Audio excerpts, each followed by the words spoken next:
Ako si Eduardo, 21 taong gulang at ito ang aking kwento. Ang kwento ng tatak na magbabago sa aking buhay magpakailanman. Maaga akong gumigising tuwing umaga sa aming maliit na bahay sa bayan ng Marikaban. Ang ingay ng mga tandang at ang amoy ng sinangag na niluluto ni Nanay Rosa ay palaging sumasalubong sa akin. Si Miguel, ang aking nakakabunso na 14 na taon, ay tulog pa rin sa tabi ko sa kurot na higaan na aming pinagsasaluhan. Mahilig siyang makipagsabayan sa akin sa bundok kapag nangangahoy, bagamat palagi kong sinasabihan na mag-ingat. Eduardo, gising na, anak. Maghapon na naman kayo sa gubat ngayon? Tanong ni nanay habang inihahanda ang almusal. Ang kanyang mga mata ay puno ng pag-aalala. Hindi niya kailanman nawiwili na pumunta kami sa bundok malaya. Lalo na matapos ang mga kwentong narinig namin mula sa mga kapitbahay tungkol sa mga kakaibang tunog at mga nilalang na nakikita roon. Kailangan namin, Nay. Wala tayong makakain kung hindi ako magtrabaho. Sagot ko habang sinusuot ang aking lumang damit pang bundok. Si Miguel ay nagising na rin at agad na bumangon, excited na makasama ako. Palagi niyang sinasabi na gusto niyang matuto ng lahat ng alam ko tungkol sa pagiging mangangahoy. Pagkatapos namin kumain, naghanda na kami ng mga gamit. 2 itak, 3 plastik na lalagyan ng tubig at ilang piraso ng tinapay na baon. Si Miguel ay nagdala pa ng sling bag na may laman ng mga bato dahil mahilig siyang mag-target practice sa mga puno. Naglakad kami ng mahigit 1 oras bago namin narating ang simula ng kagubatan sa bundok malaya. Ang mga puno dito ay napakalaki at napakataas. Mga nara, mahogany at balete na halos hindi mo na makita ang dulo. Ang hangin ay malamig at may amoy ng lupa at dahon. Narinig namin ang mga tunog ng mga ibon at mga unggoy sa malayong mga sanga. Kuya Eduardo, tingnan mo yung puno na iyon! Sigaw ni Miguel habang tumuturo sa isang malaking balete na may mga ugat na bumaba mula sa mga sanga. Parang may mga kamay na bumababa. Tumawa ako sa kanyang pagkakamangha. Ganyan talaga ang mga balete, Miguel. Sinasabi ng mga matatanda na dyan nakatira ang mga diwata. Totoo ba yun, kuya? Tanong niya. Ang mata ay nagniningning sa curiosity. Hindi ko alam, pero respect lang tayo sa lahat ng nakikita natin dito. Ang bundok ay may sariling buhay at dapat nating igalang yon.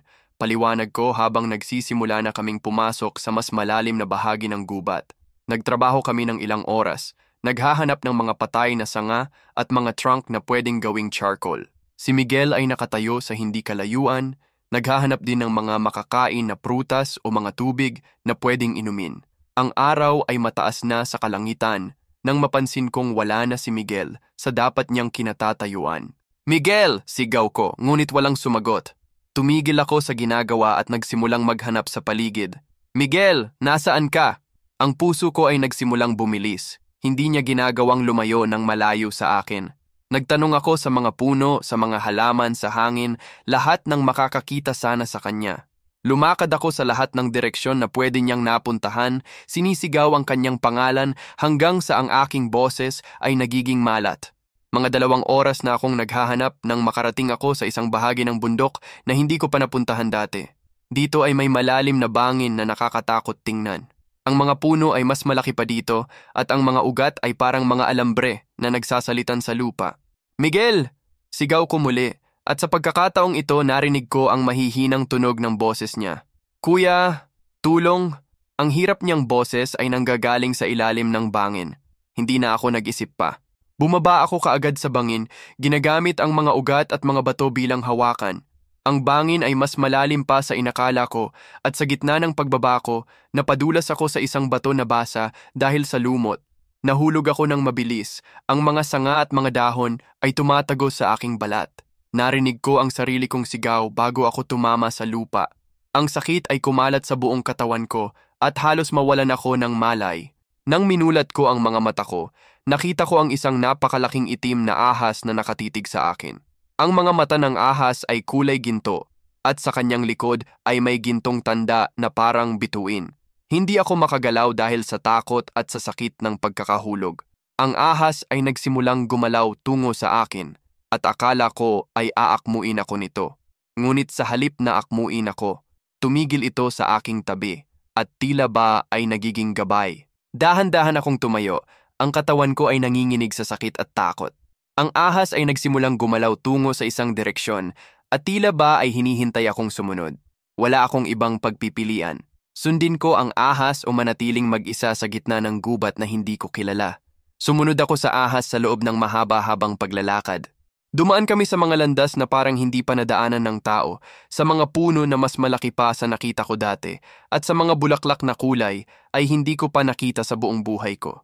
Ang ahas ay hindi tumitingin sa akin, ngunit ramdam ko na alam niya na sinusundan ko siya. Pagkatapos ng mahabang paglalakad, narating namin ang isang malawak na lugar sa gitna ng gubat kung saan may 4 na napakalaking puno ng balete na nakapaligid sa isang malinis na puok. Sa gitna ng mga puno ay nakita ko si Miguel na nakahiga sa lupa, walang malay. "Miguel!" Sigaw ko at tumakbo tungo sa kanya. Ang ahas ay hindi na ako sinundan, ngunit nanatili sa gilid at nanonood. Nang malapit na ako kay Miguel, biglang may lumitaw na babae sa harap ko. Napakaganda niya. Ang buhok niya ay hanggang sa baywang at kulay ng ginto. Ang balat niya ay parang porselana. At ang mga mata niya ay kulay ng dagat. Suot niya ay isang puting damit na parang gawa sa mga dahon at bulaklak. "Huwag kang matakot, Eduardo," sabi niya sa akin. Ang boses niya ay parang himig ng hangin sa mga dahon. "Ako si Dalisay, ang tagapangalaga ng mga balete na ito." Nanatili akong nakatayo, hindi alam kung ano ang gagawin. Sino ka? Ano ang nangyari kay Miguel?" Iniligtas ko siya mula sa mga atros, mga nilalang na lumalabas tuwing kabilugan ng buwan. "Naging mahina ang inyong kapatid dahil halos nakain na siya ng mga ito," paliwanag ni Dalisay habang lumapit kay Miguel at hinawakan ang kanyang noo. Nakita kong nagbago ang kulay ng mukha ni Miguel, mula sa putla ay nagiging normal na ulit. Nagsimula siyang umilaw at dahan-dahang nagmulat ng mata. "Kuya Eduardo," mahina niyang tawag sa akin. "Nandito ako, Miguel. Okay ka na ba?" Tanong ko habang yumukod sa tabi niya. Si Dalisay ay nagsalita muli. "Eduardo, mayroon akong sasabihin sa iyo. Ang dahilan kung bakit mo nahanap ang inyong kapatid, ang dahilan kung bakit ka nakarating dito, at ang dahilan kung bakit kayo pareho na buhay ngayon, ako ang may gawa nun." Hindi ko naintindihan ang sinabi niya. "Ano ibig mong sabihin?" "Noong ipinanganak ka sa ilalim ng balete sa inyong bayan, halos namatay ang inyong ina. Nangako ako na tutulong sa inyo, pero may kapalit ito," sabi ni Dalisay. Ang mga mata niya ay tumingin sa akin ng malalim. Narinig ko ang mga salitang iyon, ngunit parang hindi ko pa rin mauunawaan.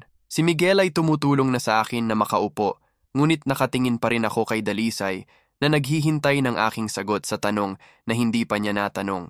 "Anong kapalit?" tanong ko. Bagamat may takot ako sa sagot. "Ikaw ay magiging katiwala ng kagubatan at tagapagligtas ng mga tao laban sa mga aswang at ibang masasamang nilalang. Ang tatak ng Aldebaran ay mamarkahan sa inyong dibdib at ito ay magbibigay sa iyo ng kakayahang makiramdam kung may aswang sa paligid." Bago pa ako makasagot, naramdaman kong may mainit na bagay na tumama sa aking dibdib. Napaungol ako sa sakit at nakita kong may liwanag na lumabas sa dibdib ko. Ang sakit ay parang mainit na bakal na itinaga sa balat ko, ngunit hindi ito nagtuloy-tuloy. Nang matapos ang sakit, tingnan ko ang aking dibdib at nakita ko ang isang bagong tatak, isang bituin na kulay ginto na parang sumisinag sa aking balat. "Tapos na," sabi ni Dalisay. "Ikaw ay aking katiwala na ngayon, Eduardo. Ang ahas na yon," tinuro niya ang itim na ahas na nasa gilid, "ay inyong kasama na hanggang sa huling sandali ng inyong buhay." Ang ahas ay lumapit sa akin at sa hindi ko inaasahang paraan, naging isang maliit na tungkod na may gintong dulo. Kinuha ko ito at ramdam ko ang mainit na daloy ng kapangyarihan na pumasok sa aking mga kamay. "Umuwi na kayo.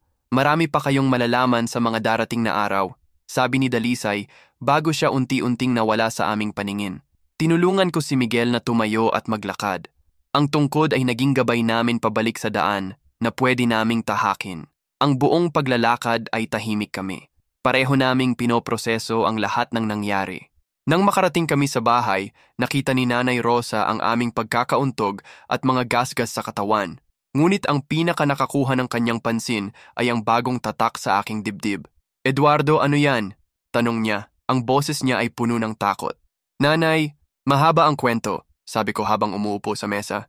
Kwento namin ni Miguel ang lahat ng nangyari. Ang pagkawala niya, ang paghahanap ko sa kanya, ang pagkakahulog ko sa bangin, ang ahas, si Dalisay, at ang tatak na ngayon ay nasa aking dibdib. Si Nanay Rosa ay nakinig ng mabuti, ngunit nakita ko sa kanyang mga mata ang takot na lumalaki. "Kailangan nating umalis dito ngayon din," sabi ni Nanay Rosa matapos ang kwento. Bakit, Nanay? Tanong ko. Alam ko kung sino si Dalisay. Kwento ng inyong lola yan nun pa. Pero alam ko rin na kapag may tatak ka na galing sa diwata, maraming mga nilalang ang maghahanap sa'yo. Hindi safe dito. Nag-impake kami ng mga importanteng gamit sa loob ng 2 oras. Ang mga kapitbahay ay nagtanong kung bakit kami aalis, ngunit sinabi lang ni Nanay Rosa na may emergency sa ibang bayan. Hindi namin sinabi ang totoo dahil baka hindi nila maintindihan. Naglakad kami ng mahaba-haba bago makasakay ng jeep na papunta sa bayan ng San Agustin. Doon namin balak na maghanap ng lugar na pwede namin titirahan at hanapin si Mang Teodoro, isang manggagamot na kilala ni Nanay Rosa. Ang jeep ay puno ng mga tao at sa buong biyahe ay naramdaman ko ang kakaiba sa paligid. Ang tatak sa aking dibdib ay minsan ay nag-init, minsan ay lumalamig. Hindi ko pa rin naintindihan kung ano ang ibig sabihin nun. Ngunit nagsimula ko nang ma-realize na ang buhay ko ay hindi na magiging kapareho pa ng dati. Pagkarating namin sa San Agustin, naghanap kami ng murang inn na pwede namin ma-occupy habang naghahanap ng permanenteng titirahan. Ang bayan ay mas malaki kaysa sa Maricaban at maraming mga tao. May mga tindahan, mga paaralan at may munisipyo pa. Kinabukasan, nagpunta kami kay Mang Teodoro. Ang bahay niya ay nasa gilid ng bayan, malapit sa bundok din. May mga halaman sa paligid na hindi ko nakita dati at may mga nakasabit na mga tuyong dahon at ugat sa pinto.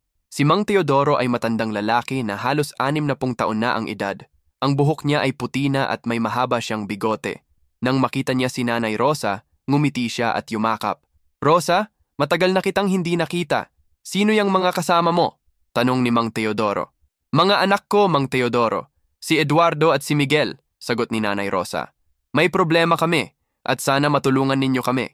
Pinakita ko kay Mang Teodoro ang tatak sa aking dibdib.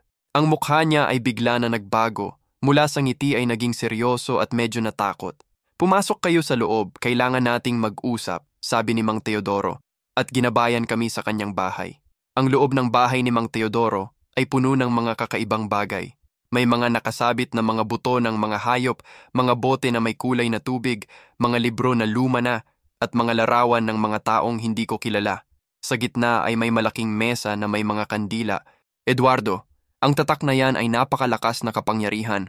Gawa yan ng diwata at ibig sabihin nun ay ikaw ay napili niya na maging kanyang katiwala. Paliwanag ni Mang Teodoro habang ini-examine ang tatak ko. Ang Aldebaran ay bituin ng mga manggagamot at mga tagapagligtas. Sumasakit yan kapag may aswang sa paligid mo. Aswang? Tanong ko. Hindi ako sigurado kung naniniwala ba ako sa mga kwentong yon. Totoo ang mga aswang, Eduardo. Lalo na dito sa mga bundok. At ngayon na may tatak ka na, hahanap nila ang paraan para makuha ka o mapatay ka. Si Miguel ay nasa tabi ko. Tahimik lang pero nakikinig. Si Nanay Rosa ay nakaupo sa sulok, ang mga kamay niya ay nakapatong sa kanyang mga tuhod. Paano namin malalaman kung sino ang aswang? Tanong ni Nanay Rosa. Makiramdam si Eduardo sa kanyang tatak. Kapag nag-init o sumakit yan, may aswang sa malapit, sagot ni Mang Teodoro. Pero kailangan ninyo rin ng proteksyon. Mayroon tayong mga gamot at mga anting-anting na pwedeng makatulong. Nagbigay si Mang Teodoro ng mga amulet sa amin. Mga maliit na bag na may laman na mga dahon, butil at iba pang mga bagay na amoy ay kakaiba. Sinabi niya na dapat naming dalhin ito palagi. Mang Teodoro, may kilala ba kayong lugar na safe para sa amin dito? Tanong ni Nanay Rosa. May bahay ako na vacant sa kabilang street. Pwede ninyong tirahan yan habang nagsasanay si Eduardo kung paano gamitin ang kanyang bagong kakayahan, sagot ni Mang Teodoro. Lumipat kami sa bahay na sinabi ni Mang Teodoro. Ito ay mas maliit pa sa dati naming bahay sa Maricaban, ngunit okay na rin. May 2 kwarto, 1 kusina, at may maliit na bakuran sa likod. Sa mga sumunod na araw, bumalik ako kay Mang Teodoro para matuto pa tungkol sa aking tatak. Tinuruan niya ako kung paano marinig ang mga tunog na hindi maririnig ng ibang tao, kung paano makita ang mga bagay na nakatago sa dilim, at kung paano gamitin ang tungkod na binigay ni Dalisay. Isang hapon, habang naglalakad ako sa palengke para bumili ng pagkain, biglang sumakit ang tatak ko. Ang sakit ay parang hinihiwa ang aking dibdib at napaupo ako sa gilid ng kalsada. Tiningnan ko ang paligid at nakita ko si Aling Corazon, isang matandang babae na nagbebenta ng balinghoy sa palengke. Siya ay nakatingin sa akin na parang may alam at sa mga mata niya ay may kakaibang liwanag. Naalala ko ang sinabi ni Mang Teodoro, kapag sumasakit ang tatak, may aswang sa malapit. Tiningnan ko si Aling Corazon at naramdaman ko ang takot na umaagos sa aking katawan. Pero hindi ako tumakbo. Sa halip, binangon ko ang sarili ko at naglakad pa uwi. Nang makarating ako sa bahay, kwento ko kay Nanay Rosa at kay Miguel ang nangyari. Si Nanay Rosa ay nagsimulang mag-alala ulit. Baka kailangan nating lumipat sa ibang lugar, sabi ni Nanay Rosa. Hindi pa, Nanay. Kailangan ko munang malaman kung sino talaga si Aling Corazon. Baka mali lang ang pagkakaramdam ko, sagot ko. Kinabukasan, bumalik ako sa palengke ngunit hindi ko na nakita si Aling Corazon. Nagtanong ako sa ibang vendors at sinabi nila na ilang araw na siyang hindi nagtitinda. May nagsabi pa na nakita siyang pumunta sa gubat kagabi kasama ang mga kaibigan niya. Nang gabing yon, hindi ako makatulog. Ang tatak ko ay patuloy na sumasakit at naramdaman ko na may mga mata na nanonood sa aming bahay. Sinilip ko sa bintana at nakita ko ang mga anino na gumagalaw sa labas. Ginising ko si Miguel at si Nanay Rosa. May mga tao sa labas, bulong ko sa kanila. Nakinig kami at narinig namin ang mga yapak na papalayo. Ang takot ay kumalat sa aming tahanan at alam ko na ang mga araw na darating ay magiging mas delikado pa. Kinabukasan ng umaga, pumunta ako kay Mang Teodoro para sabihin sa kanya ang nangyari kagabi.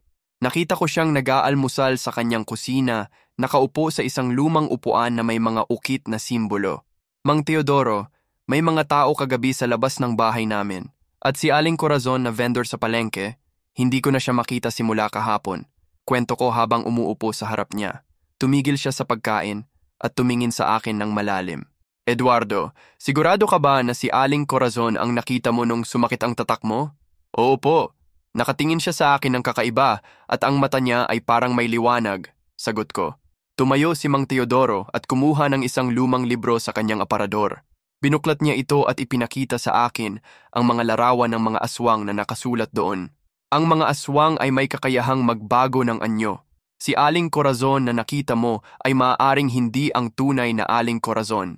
Maaaring ginagamit lang nila ang kanyang mukha para hindi ka magtaka, paliwanag niya. Nag-init ang aking dugo sa narinig. Ibig sabihin, may ginawa na sila sa tunay na Aling Corazon? Maaari. O kaya naman ay siya mismo ay aswang na matagal nang nakatira sa inyong palengke. Ang mga ganitong nilalang ay mahusay magkunwer na normal na tao, sagot ni Mang Teodoro. Nagtanong ako kung ano ang dapat naming gawin. Sinabi ni Mang Teodoro na kailangan namin mag-ingat lalo at dapat ko raw matutuhan kung paano protektahan ang aming pamilya gamit ang aking bagong kakayahan. Eduardo, sa buwan na darating ay ika-21 mo ng kaarawan. Sa araw na yon, kailangan mong bumalik sa gubat kung saan mo nakilala si Dalisay. Doon mo malalaman ang lahat ng kailangan mong malaman tungkol sa inyong tungkulin, sabi ni Mang Teodoro. Bakit sa kaarawan ko pa? Tanong ko. Dahil sa araw na yon, ang inyong kapangyarihan ay magiging kumpleto na at malalaman mo na rin ang buong katotohanan tungkol sa inyong pagkakapanganak, sagot niya. Umuwi ako sa aming bahay na puno ng mga tanong sa isip. Si Miguel ay naglalaro sa bakuran at si Nanay Rosa ay naglalaba. Mukha silang normal, ngunit nakita ko sa mata ni Nanay Rosa ang pag-aalala na hindi niya maipapakita. Nang gabi, habang kumakain kami ng hapunan, biglang sumakit ang aking tatak. Mas malakas pa kaysa noong nakaraan. Napahawak ako sa aking dibdib at halos napaungol sa sakit. Eduardo, ano nangyayari?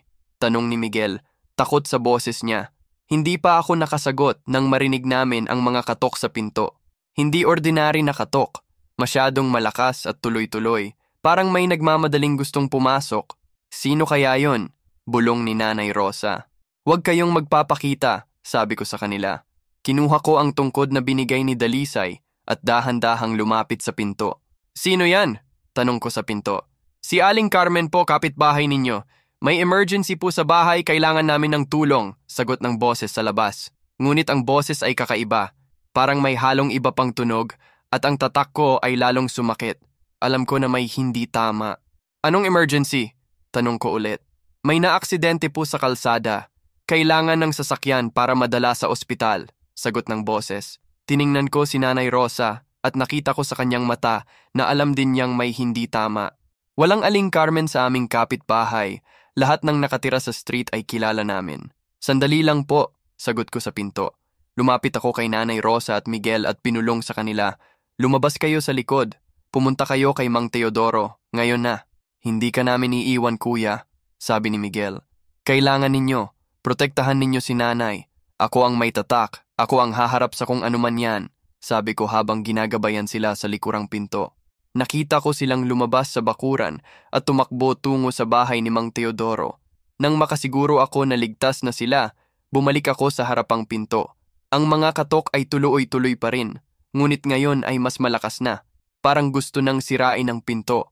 Hinawakan ko ng mahigpit ang tungkod at naramdaman ko ang init na daloy mula dito tungo sa aking mga kamay.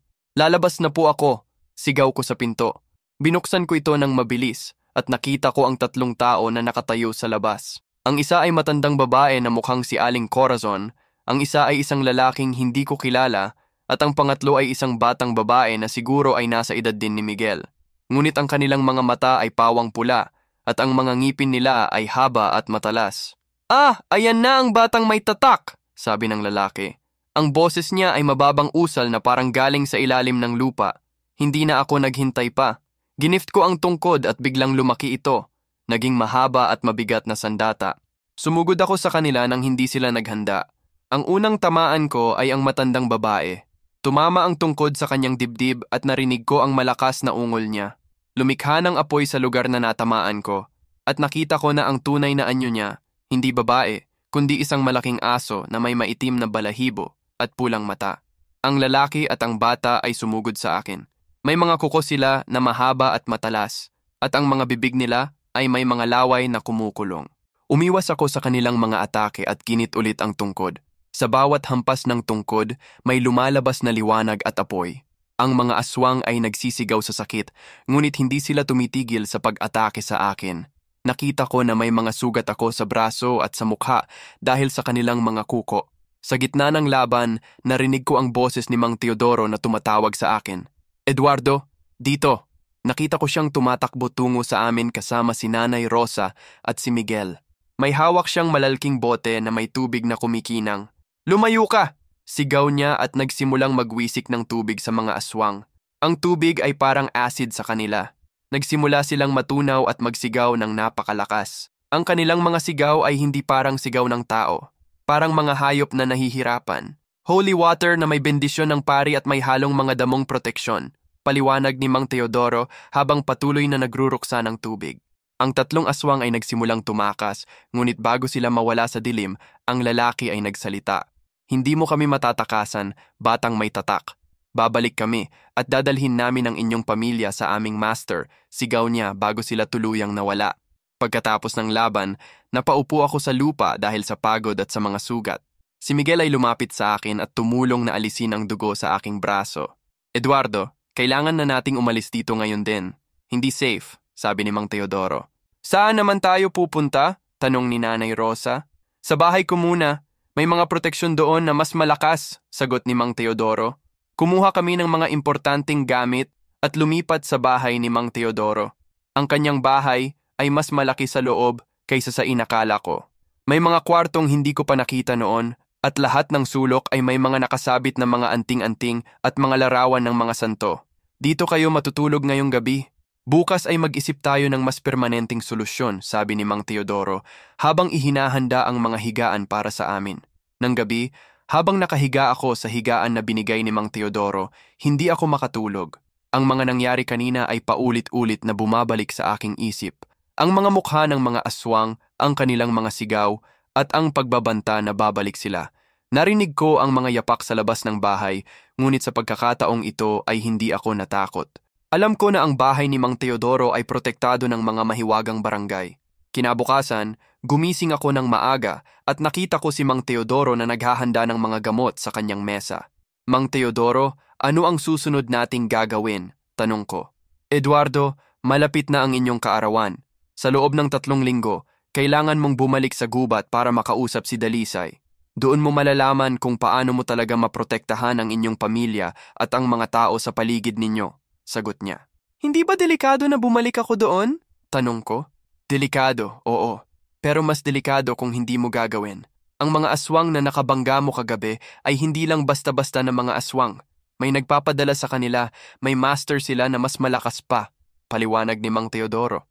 Nagtanong ako kung sino ang maaring master na ito, ngunit sinabi ni Mang Teodoro na hindi niya alam.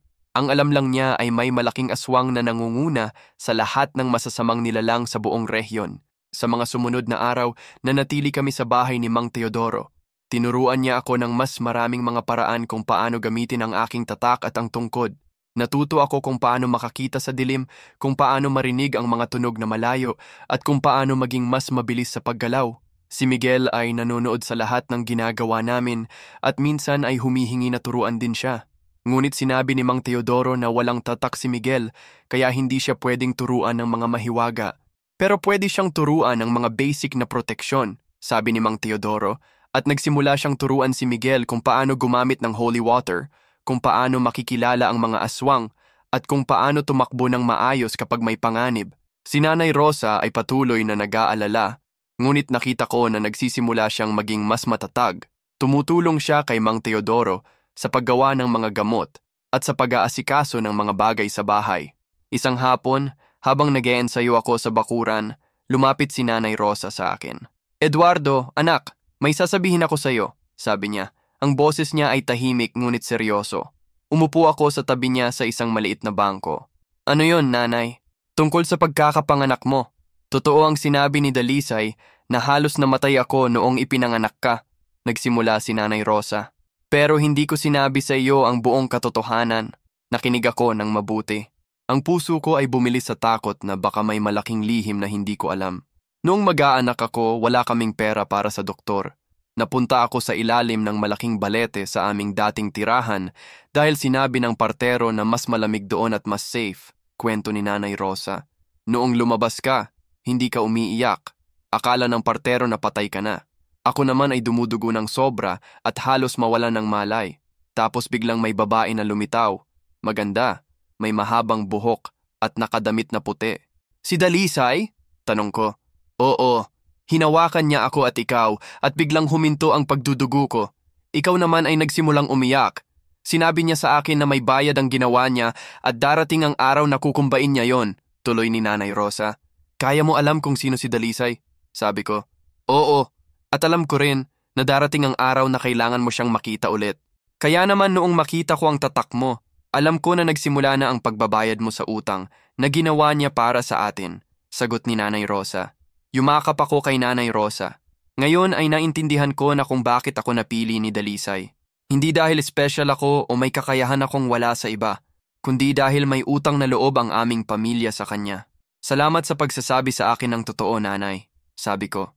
"Eduardo, anak, hindi ko alam kung ano ang hihingin ni Dalisay sa iyo, pero gusto kong malaman mo na proud ako sa iyo. Kahit anong mangyari, mahal ka namin ni Miguel," sabi ni Nanay Rosa. Noong gabing yon, nag-usap kami ni Miguel tungkol sa lahat ng nangyayari. Sinabi ko sa kanya ang kwento ni Nanay Rosa at explain ko sa kanya na posibleng mas delikado pa ang mga susunod na araw. "Kuya Eduardo, hindi ka namin pababayaan," sabi ni Miguel. "Kahit walang tatak ako, tutulong ako sa iyo." "Miguel, ang pinakamahalagang tulong na pwede mong gawin sa akin ay mag-ingat at protektahan si nanay. Kapag may nangyari sa inyo, hindi ko kakayanin," sabi ko sa kanya. Sa mga susunod na araw, mas madalas na sumasakit ang aking tatak. Hindi lang sa gabi, pati na rin sa umaga. Sinasabi ni Mang Teodoro na sign ito na malapit na ang aking kaarawan at malapit na rin ang oras na kailangan kong bumalik kay Dalisay. 3 araw bago ang aking kaarawan, nakita ko sa panaginip ko si Dalisay. Nakatayo siya sa gitna ng 4 na malaking balete at tinatawag niya ako. "Eduardo, oras na para malaman mo ang buong katotohanan, hindi lang tungkol sa inyong utang sa akin, kundi tungkol din sa inyong tunay na tungkulin sa mundong ito," sabi niya sa panaginip. Nang magising ako, alam ko na hindi ko na pwedeng antayin pa ang aking kaarawan. Kailangan ko nang bumalik sa gubat.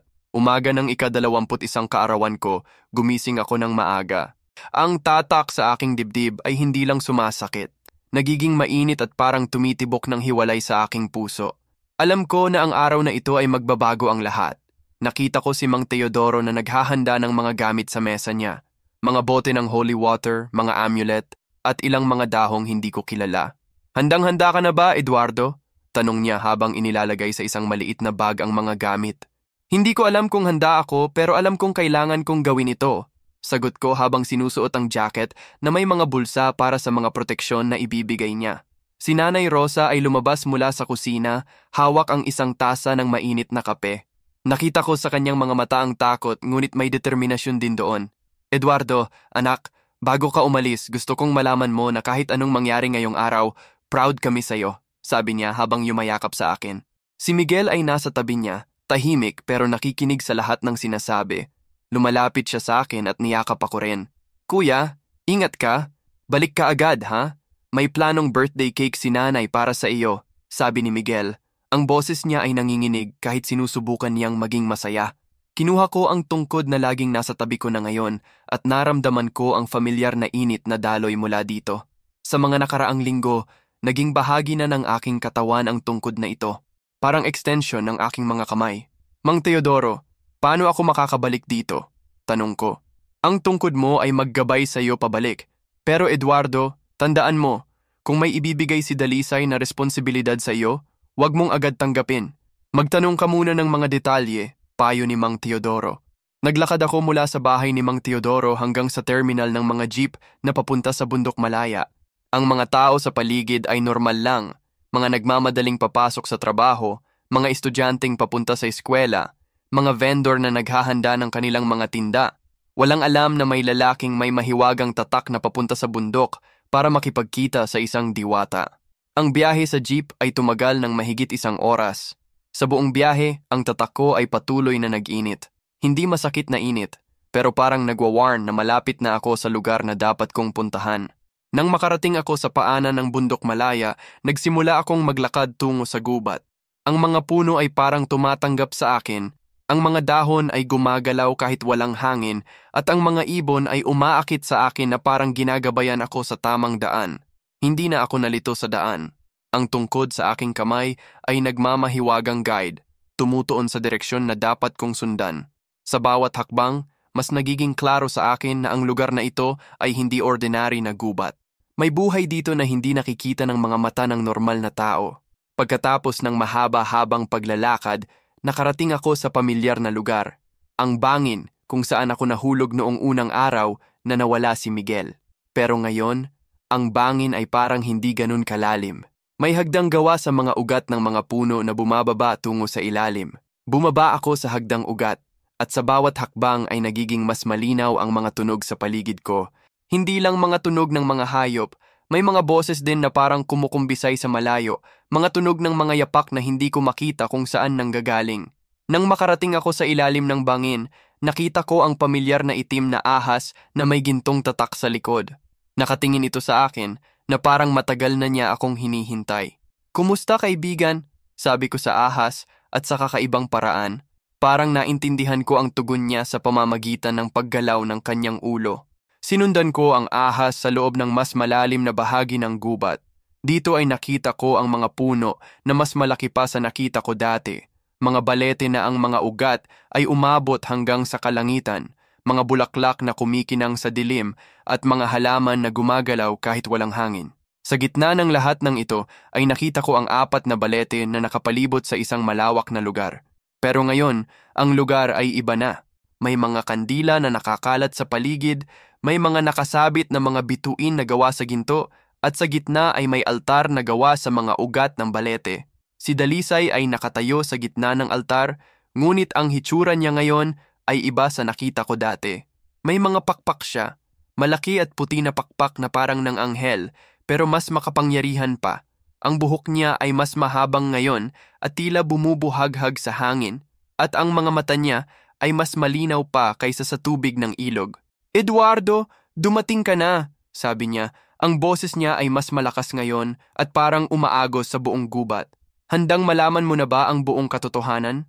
Lumapit ako sa kanya, ang tungkod sa aking kamay ay nagiinit ng sobra. "Handa na ako, Dalisay."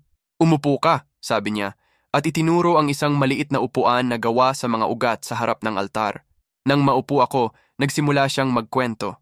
"Eduardo, ang kwentong sinabi ko sa iyo noong unang pagkikita namin ay totoo, pero hindi kumpleto. Oo, iniligtas ko si Rosa noong manganak siya sa iyo. Oo, nangako akong tutulong sa inyong pamilya. Pero ang hindi ko sinabi sa iyo ay kung bakit. Nakinig ako ng mabuti. Ang puso ko ay bumibilis sa kaba. Noong mga panahong iyon, may malaking aswang na nangunguna sa lahat ng masasamang nilalang sa buong Luzon. Ang pangalan niya ay Bakunawa, isang sinaunang aswang na may kakayahang kumain ng mga bituin at magdulot ng kadiliman sa mundo. Tuloy ni Dalisay. Ang Bakunawa ay naghahanap ng mga taong may espesyal na dugo, mga taong ipinanganak sa ilalim ng mga balete sa mga lugar na malapit sa mga diwata.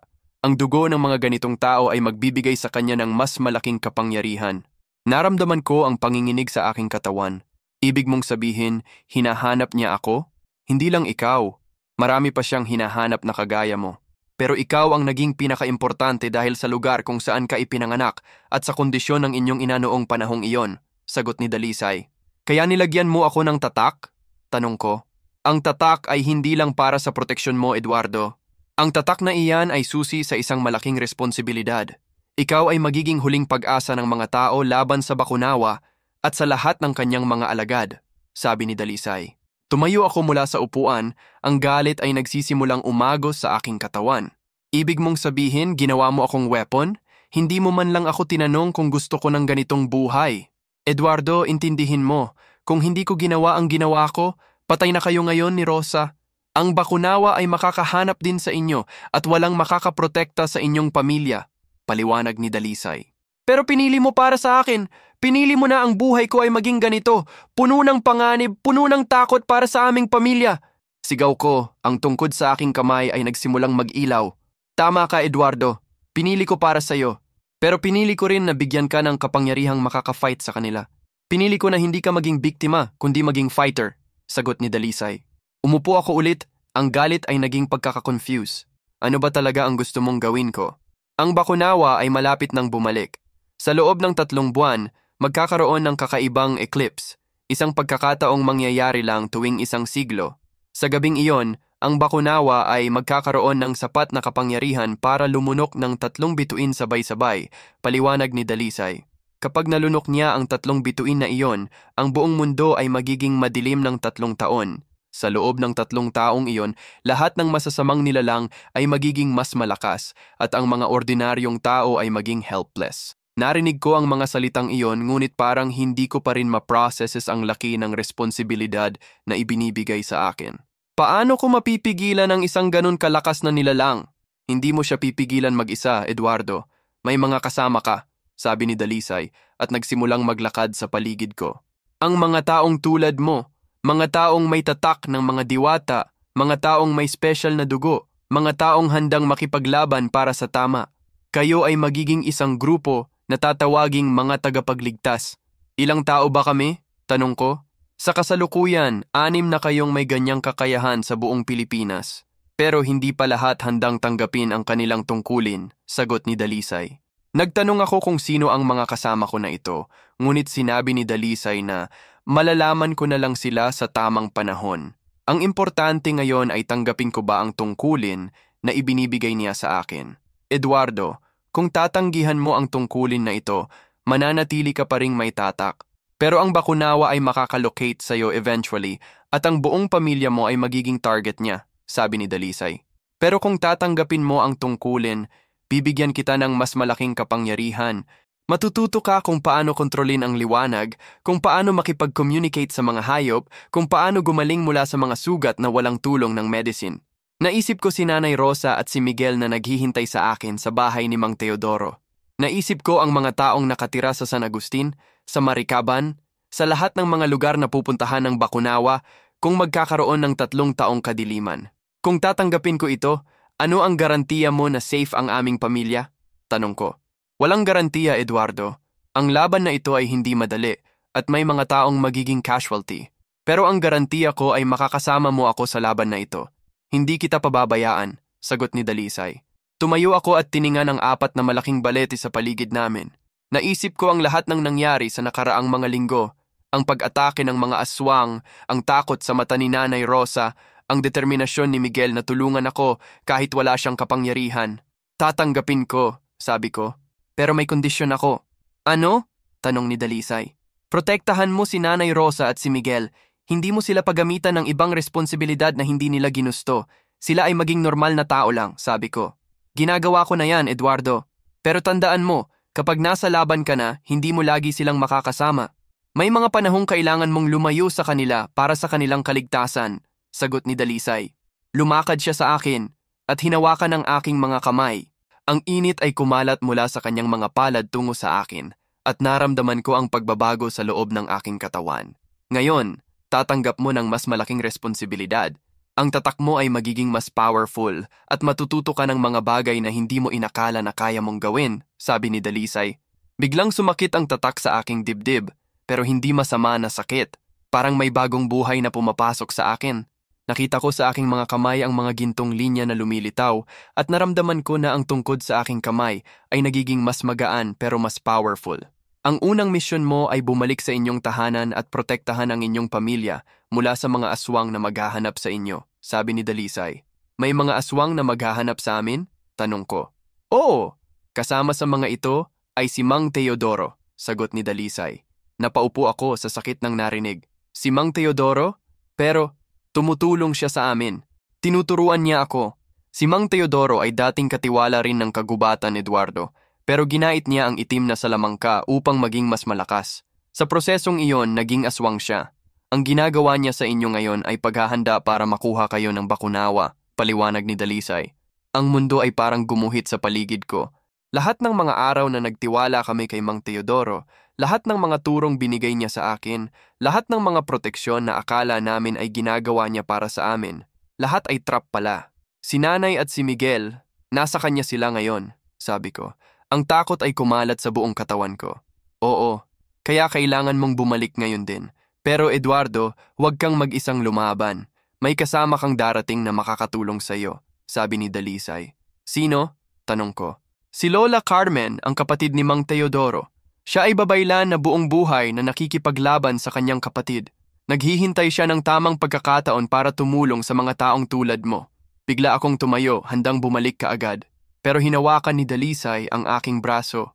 Eduardo, bago ka umalis, kailangan mong malaman ang isang bagay patungkol sa inyong pamilya, sabi niya. Ano pa? Tanong ko, hindi na sure kung kakayanin ko pang marinig ang ibang masakit na katotohanan. Si Miguel ay may special na kakayahan din. Hindi niya pa alam pero may dugo rin siya na hinahanap ng mga aswang. Kung hindi mo siya proprotektahan, gagamitin din siya ng mga ito, sabi ni Dalisay. Ang galit ay bumalik sa akin. Mas malakas pa sa nauna. Ibig sabihin kahit si Miguel ay hindi makakatakas sa lahat ng ito? Hindi, Eduardo. Kaya nga kailangan mong maging mas malakas. Hindi para sa sarili mo lang kundi para sa kapatid mo at sa nanay ninyo, sagot ni Dalisay. Hinawakan ko ang tungkod ng mas mahigpit at naramdaman ko ang init na kumalat sa buong aking katawan. Ang takot para sa aming pamilya ay naging determinasyon na laban sa lahat ng makakahadlang sa amin. Paano ako makakabalik ng mabilis? Tanong ko. Ngumiti si Dalisay at itinuro ang itim na ahas na kasama ko simula pa noong unang araw. Hawak ka sa ahas at kakausapin mo siya. Sasabihin mo kung saan mo gustong mapunta at dadalhin ka niya roon sa loob ng ilang minuto. Lumapit ako sa ahas at hinawakan ito. Sa simula ay natatakot pa rin ako. Pero nang makita ko ang mga gintong mata niya, ay naramdaman ko ang trust na nabuo namin sa nakaraang mga linggo. Dalhin mo ako sa bahay ni Mang Teodoro sa San Agustin, sabi ko sa ahas. Biglang nagiging malaki ang ahas, hindi na ahas, kundi isang dragon na kulay itim na may gintong mga linya sa buong katawan niya. May mga pakpak din siya na sapat para sa aming dalawa. Sumakay ka, sabi ni Dalisay. At Eduardo, tandaan mo, gamitin mo ang liwanag na nasa loob mo. Huwag kang matakot sa sarili mong kapangyarihan. Sumakay ako sa dragon, at sa loob ng ilang segundo ay lumipad na kami. Ang pakiramdam ay hindi ko maipaliliwanag, parang hindi kami tumatanaw sa hangin. Pero parang nasa ibang dimension na mas mabilis kaysa sa normal na mundo. Sa loob ng 10 minuto, nakita ko na ang bayan ng San Agustin sa ibaba namin. Ang dragon ay bumaba sa likod ng bahay ni Mang Teodoro sa isang lugar na hindi makikita ng mga kapitbahay. Nang makababa ako, bumalik ang dragon sa orihinal niyang anyo, ang itim na ahas na may gintong tatak. Pumasok ito sa aking bulsa at naramdaman ko ang init niya doon. Lumapit ako sa bahay ni Mang Teodoro at narinig ko ang mga boses sa loob. Ang boses ni Nanay Rosa at ni Miguel. Pero may mga ibang boses din, mga boses na hindi parang tao. Hinawakan ko ang tungkod at naramdaman ko na ang kapangyarihan ko ay mas malakas na ngayon. May liwanag na lumalabas sa aking mga kamay. At alam ko na handa na akong harapin ang kahit anong naghihintay sa loob ng bahay. Lumapit ako sa bintana ng bahay ni Mang Teodoro at sinilip kung ano ang nangyayari sa loob. Nakita ko si Nanay Rosa at si Miguel na nakaupo sa isang sulok, nakatali ang mga kamay nila sa likod. Sa harap nila ay nakatayo si Mang Teodoro, pero ang hitsura niya ay hindi na katulad ng dating nakikita ko. Ang mga mata niya ay naging pula na, ang mga ngipin niya ay humaba at naging matalas, at ang mga daliri niya ay may mahahabang kuko. Kasama niya ay dalawang iba pang nilalang. Ang isa ay mukhang babae, ngunit ang balat niya ay kulay abo at puno ng mga sugat. At ang isa naman ay lalaking sobrang tangkad na may mga sungay sa ulo. Malapit nang bumalik ang inyong anak, Rosa. At kapag narito na siya, dadalhin namin kayong lahat sa aming master. Narinig kong sabi ni Mang Teodoro. Ang boses niya ay naging mababang usal na parang galing sa ilalim ng lupa. Wala kaming ginawang masama sa inyo. Bakit ninyo kami ginagawa ito? Tanong ni Nanay Rosa. Ang boses niya ay nanginginig sa takot. Masama? Tumawa si Mang Teodoro. Rosa, hindi ninyo alam ang tunay na halaga ng inyong mga anak.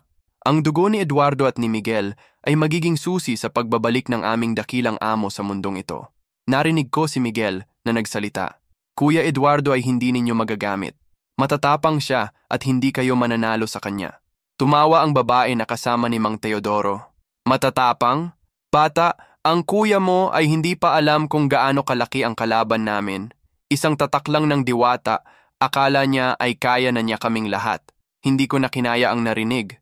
Hinawakan ko ng mahigpit ang tungkod at naramdaman ko ang init na daloy mula dito. Ang tatak sa aking dibdib ay nagsimulang mag-ilaw at para sa unang pagkakataon, naramdaman ko ang tunay na lakas ng kapangyarihan na binigay ni Dalisay sa akin. Lumakad ako sa harapang pinto at pinuksan ito ng malakas. Ang tatlong aswang ay napalingon sa akin at sa kanilang mga mukha ay nakita ko ang pagkagulat. Eduardo, sigaw ni Nanay Rosa. Huwag na kayong mag-alala. Nandito na ako, sabi ko habang hakbang ako sa loob ng bahay. Si Mang Teodoro ay ngumiti, ngunit hindi yun ang ngiti ng taong kilala ko dati. Narito na ang batang may tatak. Akala ko ba ay natuto ka na kung paano maging matalino? Bakit nag-isa ka lang? Hindi ako nag-isa. Sagot ko at itinuro ang tungkod na nasa aking kamay.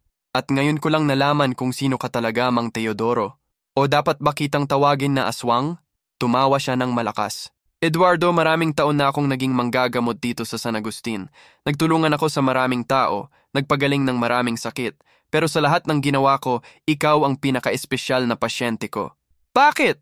Tanong ko habang dahan-dahang lumalakad tungo sa kanila. Dahil ikaw ang magiging daan para bumalik ang aming master sa mundong ito. Ang dugo mo, Eduardo, ay may espesyal na lasa na kailangan niya para makuha ang lahat ng kapangyarihan ng mga bituin, paliwanag ni Mang Teodoro. Biglang sumugod sa akin ang mataas na lalaki na may mga sungay. Mas mabilis siya kaysa sa mga aswang na nakalaban ko dati, pero ngayon ay mas mabilis din ako. Umiwas ako sa kanyang mga atake at ginit ang tungkod sa kanyang tiyan. Ang tungkod ay lumikha ng malaking liwanag ng tumama sa aswang at narinig ko ang malakas niyang sigaw sa sakit. Natumba siya sa sahig at nagsimulang mag-smoke ang parte ng katawan niya na natamaan ko. Impossible, sabi ng babae na aswang. Ang lakas ng kapangyarihan mo ay mas malaki pa sa inaasahan namin. Marami pa kayong hindi alam tungkol sa akin, sagot ko at hinarap si Mang Teodoro. Pero bago pa ako makalapit sa kanya, biglang bumukas ang likurang pinto ng bahay at pumasok ang isang matandang babae na may hawak na malaking baston na may mga nakaukit na simbolo. Teodoro, tapat na ng lahat ng ito, sabi ng matandang babae. Si Mang Teodoro ay napatayo sa pagkakita sa babae. Carmen, paano mo nalaman na nandito kami? Matagal na kitang sinusubaybayan, kapatid. Alam ko lahat ng ginagawa mo sa mga walang kalaban-laban na tao. Sagot ni Lola Carmen. Ngayon ko lang na-realize na ito pala ang Lola Carmen na sinabi ni Dalisay, ang kapatid ni Mang Teodoro na babaylan. Lola Carmen, tulungan ninyo po kami, sigaw ko habang nakikipaglaban pa rin sa babae na aswang. Eduardo, lumayo ka sa kanila, sigaw ni Lola Carmen at nagsimulang mag-chant ng mga salitang hindi ko maintindihan. Biglang may mga kidlat na lumabas mula sa kanyang baston. Ang mga kidlat ay tumama sa dalawang aswang na kasama ni Mang Teodoro. At narinig ko ang kanilang mga sigaw na parang nagugulong mula sa impyerno. Ang babae na aswang ay nagsimulang matunaw at ang lalaki na may sungay ay nasunog hanggang sa naging abulang siya.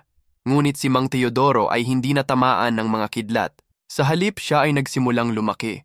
Ang katawan niya ay naging 2 beses sa dating laki niya. Ang mga mata niya ay naging mas pulang-pula pa at may lumabas na mga pakpak sa kanyang likod. Carmen, akala mo ba ay kayang mo akong pigilan? Ako ay nakakuha na ng kapangyarihan mula sa Bakunawa mismo. Sigaw ni Mang Teodoro, ang boses niya ay naging parang pagkugog ng lupa. Lumapit ako kay Lola Carmen. Ano ang pwede nating gawin? Eduardo, kailangan nating pagsama-samahin ang aming mga kapangyarihan. Hawakan mo ang aking kamay, sabi ni Lola Carmen. Hinawakan ko ang kanyang kamay at biglang naramdaman ko ang daloy ng ibang uri ng kapangyarihan. Hindi yung liwanag na nakukuha ko mula kay Dalisay, pero isang ancient na enerhiya na parang galing sa lupa mismo. Ngayon, itutok natin ang lahat ng aming lakas sa kanya, sabi ni Lola Carmen. Itinuon namin ang aming mga tungkod sa direksyon ni Mang Teodoro. Mula sa aming mga tungkod ay lumabas ang pinagsamang liwanag ng ginto at kulay bioleta. Ang liwanag ay tumama kay Mang Teodoro sa dibdib at narinig ko ang kanyang sigaw na mas malakas pa sa mga nauna. Pero hindi pa rin siya natalo. Sa halip, siya ay naging mas galit pa at lumipad tungo sa amin. Eduardo, protektahan mo ang inyong pamilya, sigaw ni Lola Carmen. Tumakbo ako tungo kay Nanay Rosa at kay Miguel para tanggalin ang mga tali sa kanilang mga kamay.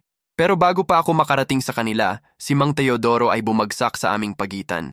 Hindi mo sila matatakasan sa akin, Eduardo. Sigaw niya at sinubukan na akmuhin si Miguel. Hindi ko na pinag-isipan pa. Tumalon ako sa harap ni Miguel at kinait ang tungkod para protektahan siya. Ang kuko ni Mang Teodoro ay tumama sa aking braso sa halip na kay Miguel at naramdaman ko ang matinding sakit.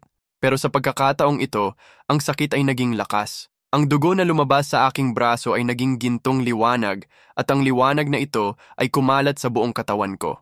Ano? Narinig kong sabi ni Mang Teodoro, ang takot ay naging halatang sa kanyang boses. Tiningnan ko ang aking mga kamay at nakita ko na hindi lang ang tatak sa aking dibdib ang nag-iilaw. Buong katawan ko ay nagiging parang gawa sa liwanag. Ang tungkod sa aking kamay ay naging doble ng dati niyang laki at may mga pakpak din na lumabas dito. Ang Aldebaran ay kumpleto na ang kanyang kapangyarihan, narinig kong sabi ni Lola Carmen sa likod ko. Nang tingnan ko si Mang Teodoro, hindi ko na siya nakita bilang nakakatakot na aswang. Sa halip, nakita ko siya bilang isang nilalang na dapat kong tulungan para makalaya sa kadiliman na kumontrol sa kanya. Mang Teodoro, hindi pa huli ang lahat, sabi ko sa kanya. Pwede ka pa ring bumalik sa dati mong pagkatao. Hindi mo naiintindihan, Eduardo, wala nang babalik. Ang Bakunawa ay may complete control na sa akin, sagot niya, ngunit narinig ko sa kanyang boses ang lungkot. Lola Carmen, may paraan ba para ma-save siya? Tanong ko. Mayroon pero nagsimula si Lola Carmen, ngunit hindi niya natapos ang sasabihin niya. Biglang may sumigaw mula sa labas ng bahay. Teodoro, nasaan ang mga bata? Ang boses ay hindi parang tao. Mas malalim pa at parang galing sa ilalim ng lupa. Naramdaman ko ang takot na kumalat sa buong bahay at nakita ko na kahit si Mang Teodoro ay natakot sa narinig. Ang Bakunawa! Bulong ni Lola Carmen. Narito na siya! Sa pagkakataong iyon, naramdaman ko na hindi ako handang harapin ang master ng lahat ng aswang. Ang kapangyarihan ko ay malakas na, pero ang presensya na naramdaman ko sa labas ay sobrang laki na parang kayang wasakin ang buong bayan. Eduardo, kailangan nating umalis dito ngayon din, sabi ni Lola Carmen habang tumutulong sa akin na tanggalin ang mga tali kay Nanay Rosa at Miguel.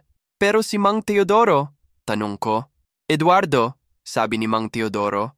At sa pagkakataong ito ay narinig ko ang dati niyang boses, ang boses ng taong tumulong sa aming pamilya. Patawarin mo ako sa lahat ng ginawa ko. At salamat sa pag-try mo na isave ako. Bago pa ako makasagot, si Mang Teodoro ay biglang tumakbo tungo sa harapang pinto. Narinig namin ang malakas na ingay sa labas, mga sigaw, at ang tunog ng mga bagay na nasusunog. Lumabas na tayo sa likod, sabi ni Lola Carmen, at kinabayan niya kami sa likurang pinto. Nang makalabas kami, nakita ko sa kalangitan ang isang nilalang na sobrang laki, parang dragon, pero mas nakakatakot pa.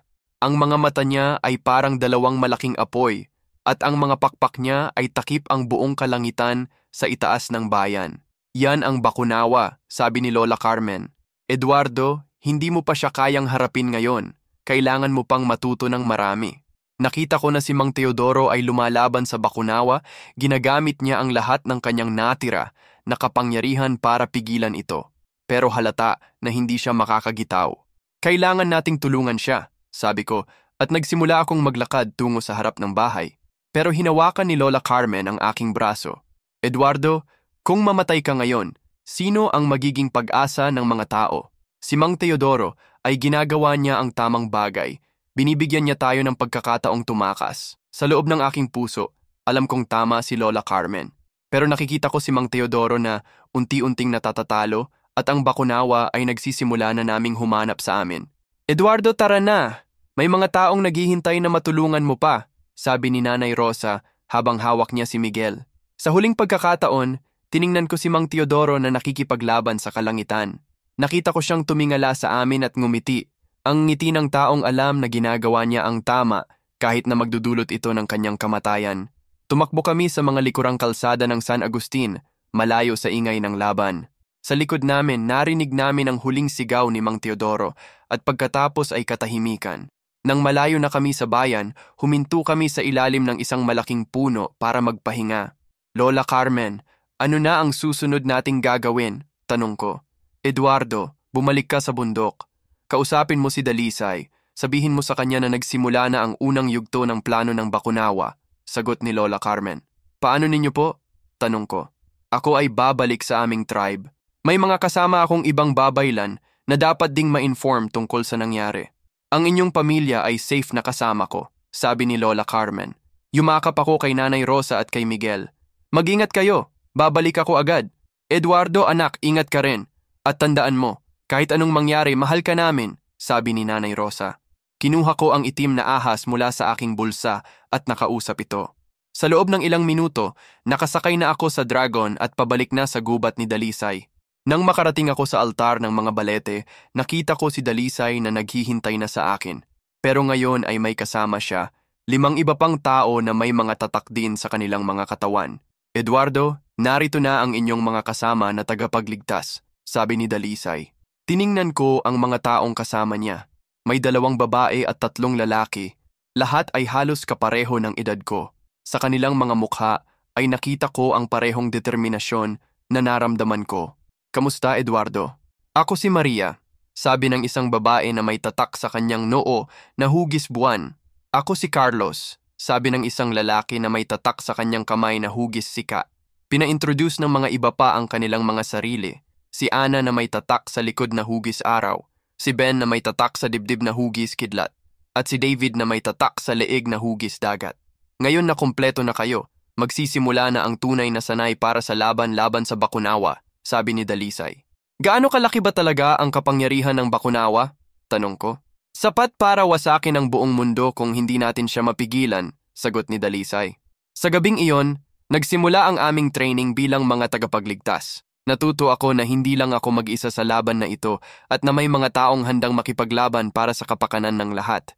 Pero alam ko rin na ang nakatakbo naming laban kay Mang Teodoro ay wala pang katumbas sa kung ano ang naghihintay sa amin sa hinaharap.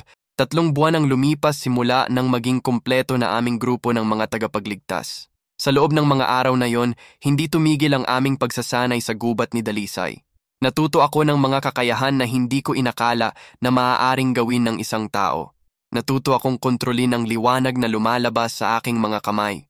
Pwede ko nang gawing maliit na bola ng apoy o malaking pakpak na makakalipad ako ng maikli. Si Maria ay natutong makipag-usap sa mga hayop at magkontrol sa mga halaman. Si Carlos naman ay nagiging invisible sa dilim at nakakakilos ng walang tunog. Si Ana ay nakakagawa ng mga shield na gawa sa liwanag ng araw. Si Ben ay nakakakol ng mga kidlat mula sa kalangitan, at si David ay nakakakontrol sa tubig at sa hangin. Pero sa kabila ng lahat ng natutuhan namin, alam naming hindi pa rin ito sapat para sa laban na naghihintay sa amin. Ang eclipse ay mangyayari sa loob ng 3 araw, sabi ni Dalisay habang nakatitig sa kalangitan. Sa gabing iyon, ang Bakunawa ay susubukan niyang lunukin ang 3 bituin sabay-sabay. Nakatayo kami sa gitna ng clearing, lahat ay nakafocus sa mga sinasabi niya. Sa nakaraang mga buwan, naging close na kami bilang grupo. Naging parang mga kapatid ko si Maria, Carlos, Ana, Ben at David. Ano ang eksaktong mangyayari kapag nalunok niya ang mga bituin? Tanong ni Ana. Ang buong mundo ay magiging madilim ng 3 taon. Sa loob ng 3 taong iyon, lahat ng masasamang nilalang ay magiging 2 beses mas malakas at ang mga ordinaryong tao ay magiging helpless, paliwanag ni Dalisay. Paano natin siya pipigilan? Tanong ni Carlos. Kailangan ninyong pumunta sa bundok kung saan siya nakatago. Ang bundok Mayon. Doon niya ginagawa ang ritual para sa eclipse. Kailangan ninyong pigilan siya bago niya makuha ang 3 bituin, sagot ni Dalisay. Naalala ko ang laki ng bakunawa noong nakita ko siya sa San Agustin. Ang presensya niya pa lang ay sapat na para matakot ang lahat ng nasa paligid. Dalisay, ang laki niya. Paano namin siya kakayanin? Tanong ko. Eduardo, hindi ninyo siya lalabanan mag-isa. May mga kasama kayong ibang mga diwata at mga ancient na spirits na tumutulong sa mga tao, sagot niya. Lumapit sa amin ang 6 na iba pang nilalang na hindi ko nakita dati. Mga diwata din sila pero iba-iba ang kanilang hitsura. May mga may pakpak, may mga na parang gawa sa tubig, may mga na parang gawa sa apoy. Ito ang mga diwata ng mga elemento, paliwanag ni Dalisay. Sila ay magiging kasama ninyo sa laban. Sa mga sumunod na araw, nagsanay kami kasama ang mga diwata ng mga elemento.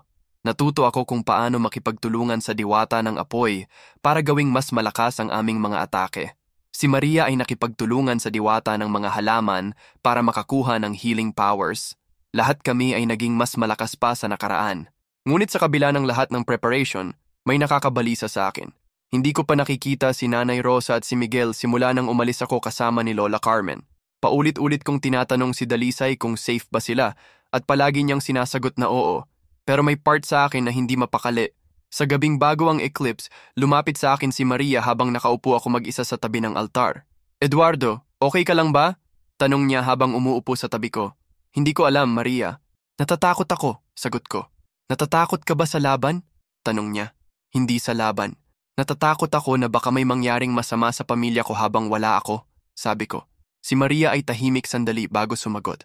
Eduardo, alam ko ang pakiramdam mo, pero isipin mo, kung hindi natin mapigilan ang bakunawa, hindi lang ang pamilya mo ang magiging in danger. Lahat ng pamilya sa buong mundo. Tama siya. Pero hindi pa rin mawala sa isip ko ang mga mukha ni Nanay Rosa at ni Miguel.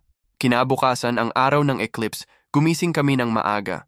Ang kalangitan ay kakaiba. Parang may manipis na ulap na kumukulay sa lahat ng bagay. Ang mga ibon ay hindi umaawit at ang mga hayop sa gubat ay tahimik. Oras na, sabi ni Dalisay.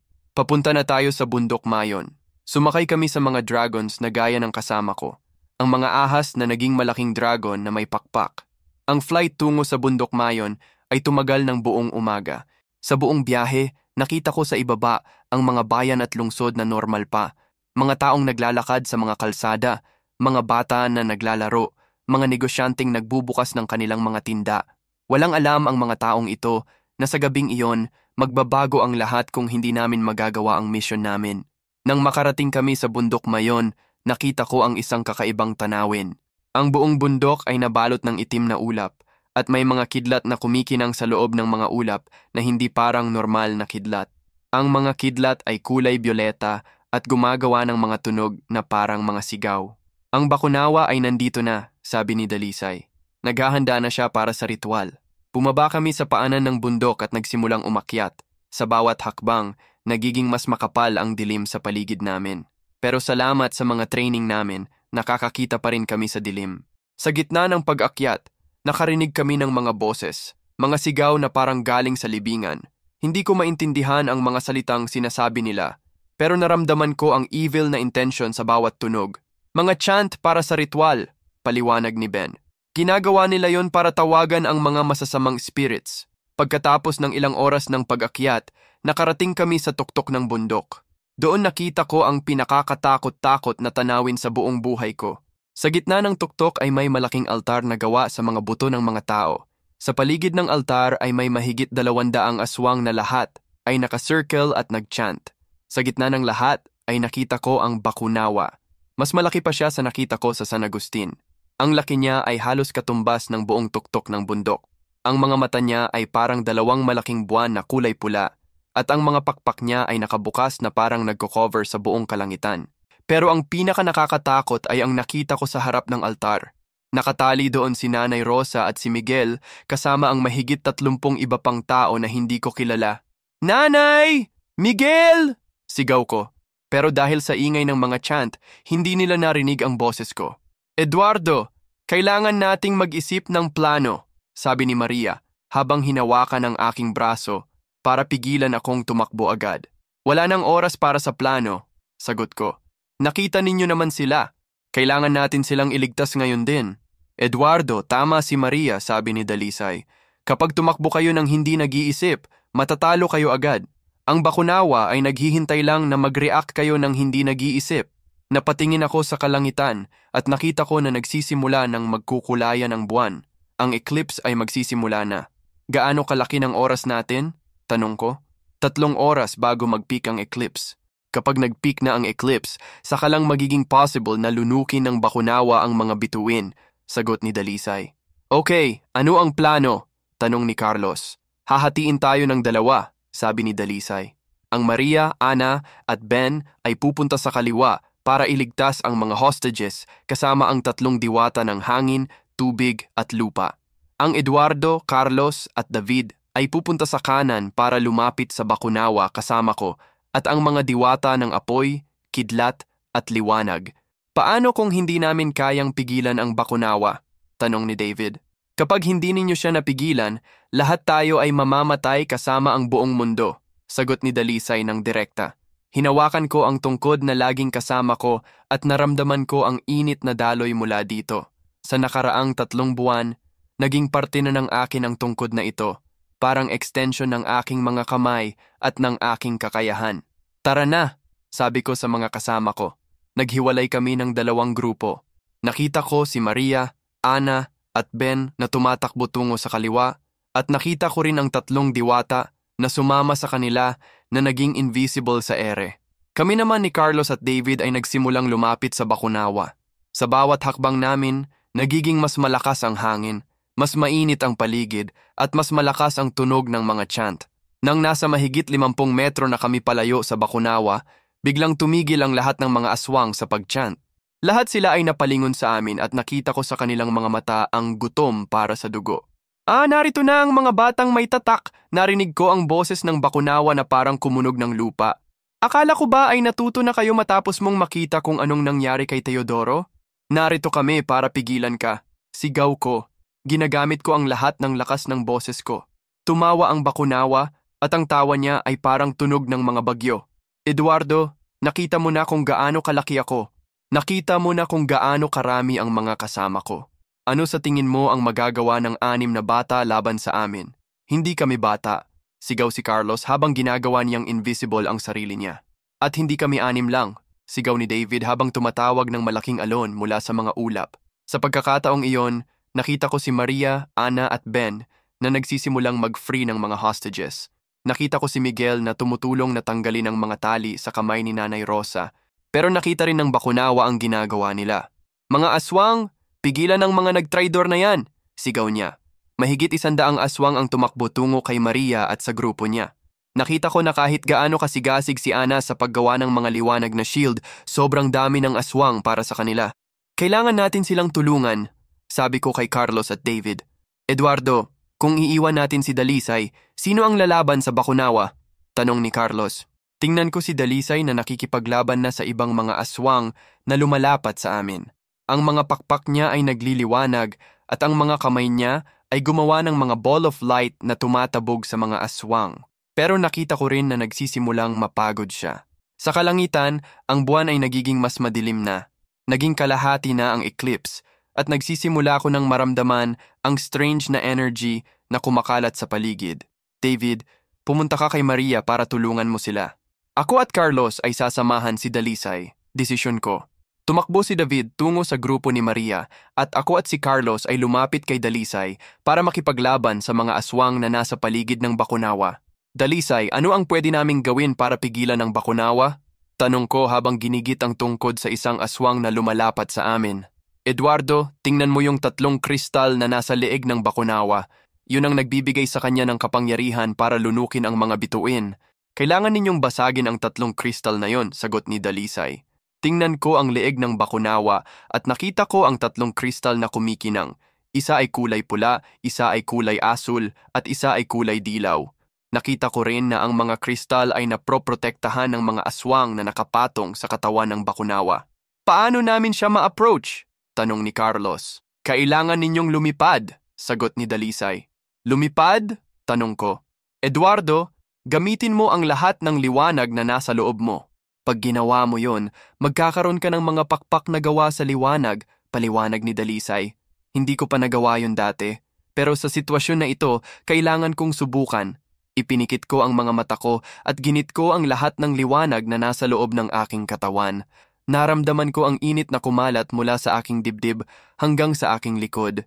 Nang minulat ko ang mga mata ko, nakita ko na may dalawang malaking pakpak na gawa sa gintong liwanag na lumabas sa aking likod. Carlos, hawakan mo ang aking kamay, sabi ko. Hinawakan ni Carlos ang aking kamay at lumipat kami. Ang pakiramdam ay kakaiba. Parang nasa ibang mundo na may liwanag lahat ng nakikita ko. Lumipad kami tungo sa bakunawa pero hindi kami nag-iisang tumatakbo. Nakita ko na maraming mga aswang na may pakpak din ang sumusunod sa amin.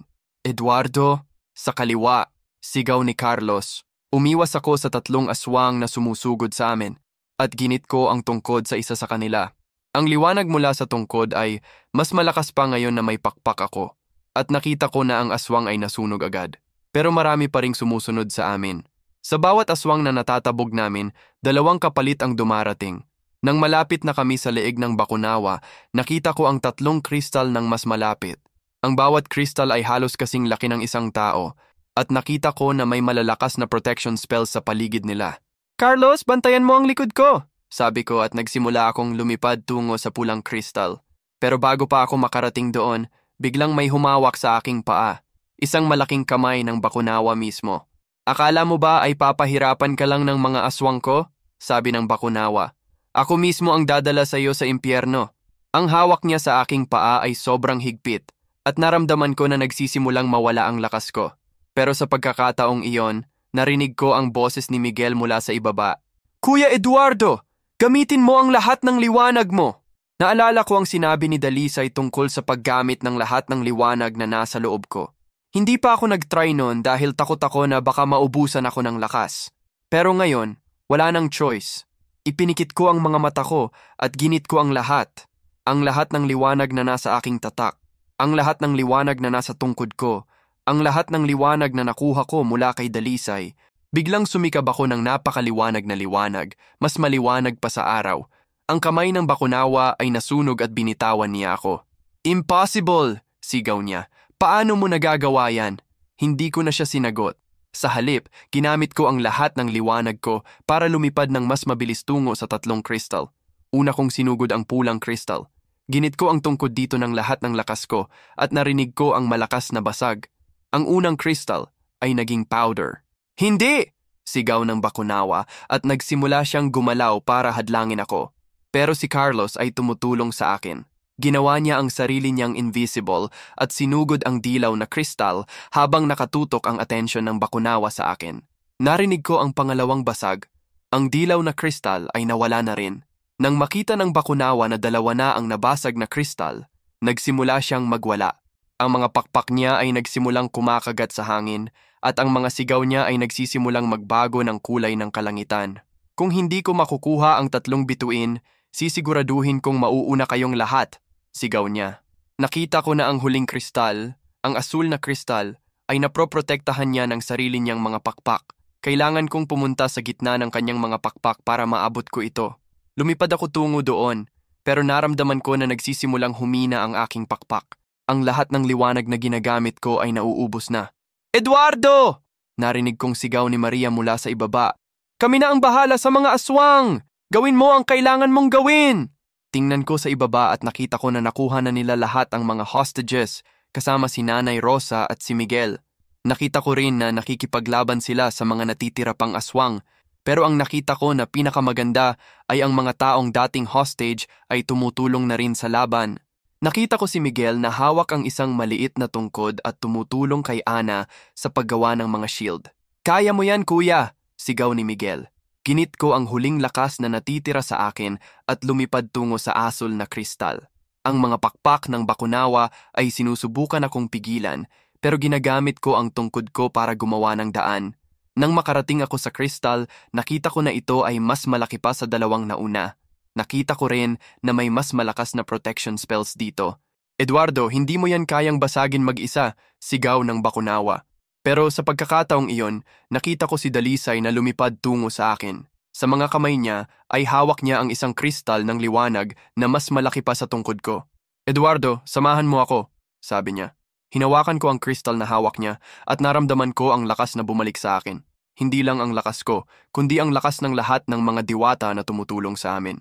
Ngayon, sigaw ni Dalisay. Sabay namin ginit ang lahat ng liwanag namin sa huling kristal. Ang liwanag na lumabas ay sobrang lakas na nakita ko na lahat ng nasa bundok, mga aswang, mga tao, mga diwata, ay napatulong sa sobrang liwanag. Narinig ko ang pinakamalaking basag sa buong buhay ko. Ang huling kristal ay hindi lang nabasag, nagiging powder din at tuluyang nawala sa hangin. Ang Bakunawa ay nagsimulang magsigaw ng sobrang lakas na akala ko ay mapapabasag ang mga tenga ko. Nakita ko na nagsisimulang lumaki siya pa, hindi dahil sa kapangyarihan kundi dahil sa galit. Kung hindi ko makakakuha ng kapangyarihan mula sa mga bituin, kukunin ko ang lahat ng buhay dito sa mundong ito, sigaw niya. Pero sa pagkakataong iyon, ang buwan sa kalangitan ay nagsimulang bumalik sa normal na kulay. Ang eclipse ay natapos na at hindi nakuha ng Bakunawa ang kapangyarihan mula sa mga bituin. Hindi na, sabi ni Dalisay. Wala na siyang source ng power. Ngayon na, Eduardo. Ginit ko ang lahat ng natitira kong liwanag, ang lahat ng natutuhan ko sa loob ng 3 buwan, ang lahat ng pagmamahal ko sa aming pamilya, ang lahat ng determinasyon ko na protektahan ang mundo. Ang tungkod ko ay naging isang malaking sword na gawa sa purong liwanag. Lumipad ako tungo sa puso ng Bakunawa at itinuon ang lahat ng liwanag ko doon. Para sa lahat ng taong nasaktan mo, sigaw ko habang tumatagos ang sword sa kanyang puso. Ang Bakunawa ay nagsigaw pa ng isang beses, ngunit ang sigaw na ito ay iba na, parang pagsasamo, parang hingi ng patawad. Eduardo! Narinig kong sabi niya ng mahina. Salamat sa pagpapakalaya sa akin. Nang narinig ko yon, naintindihan ko. Ang Bakunawa ay hindi talaga masama. Siya ay isang nilalang na nakorrupt ng kadiliman at ngayon ay nakalaya na siya mula doon.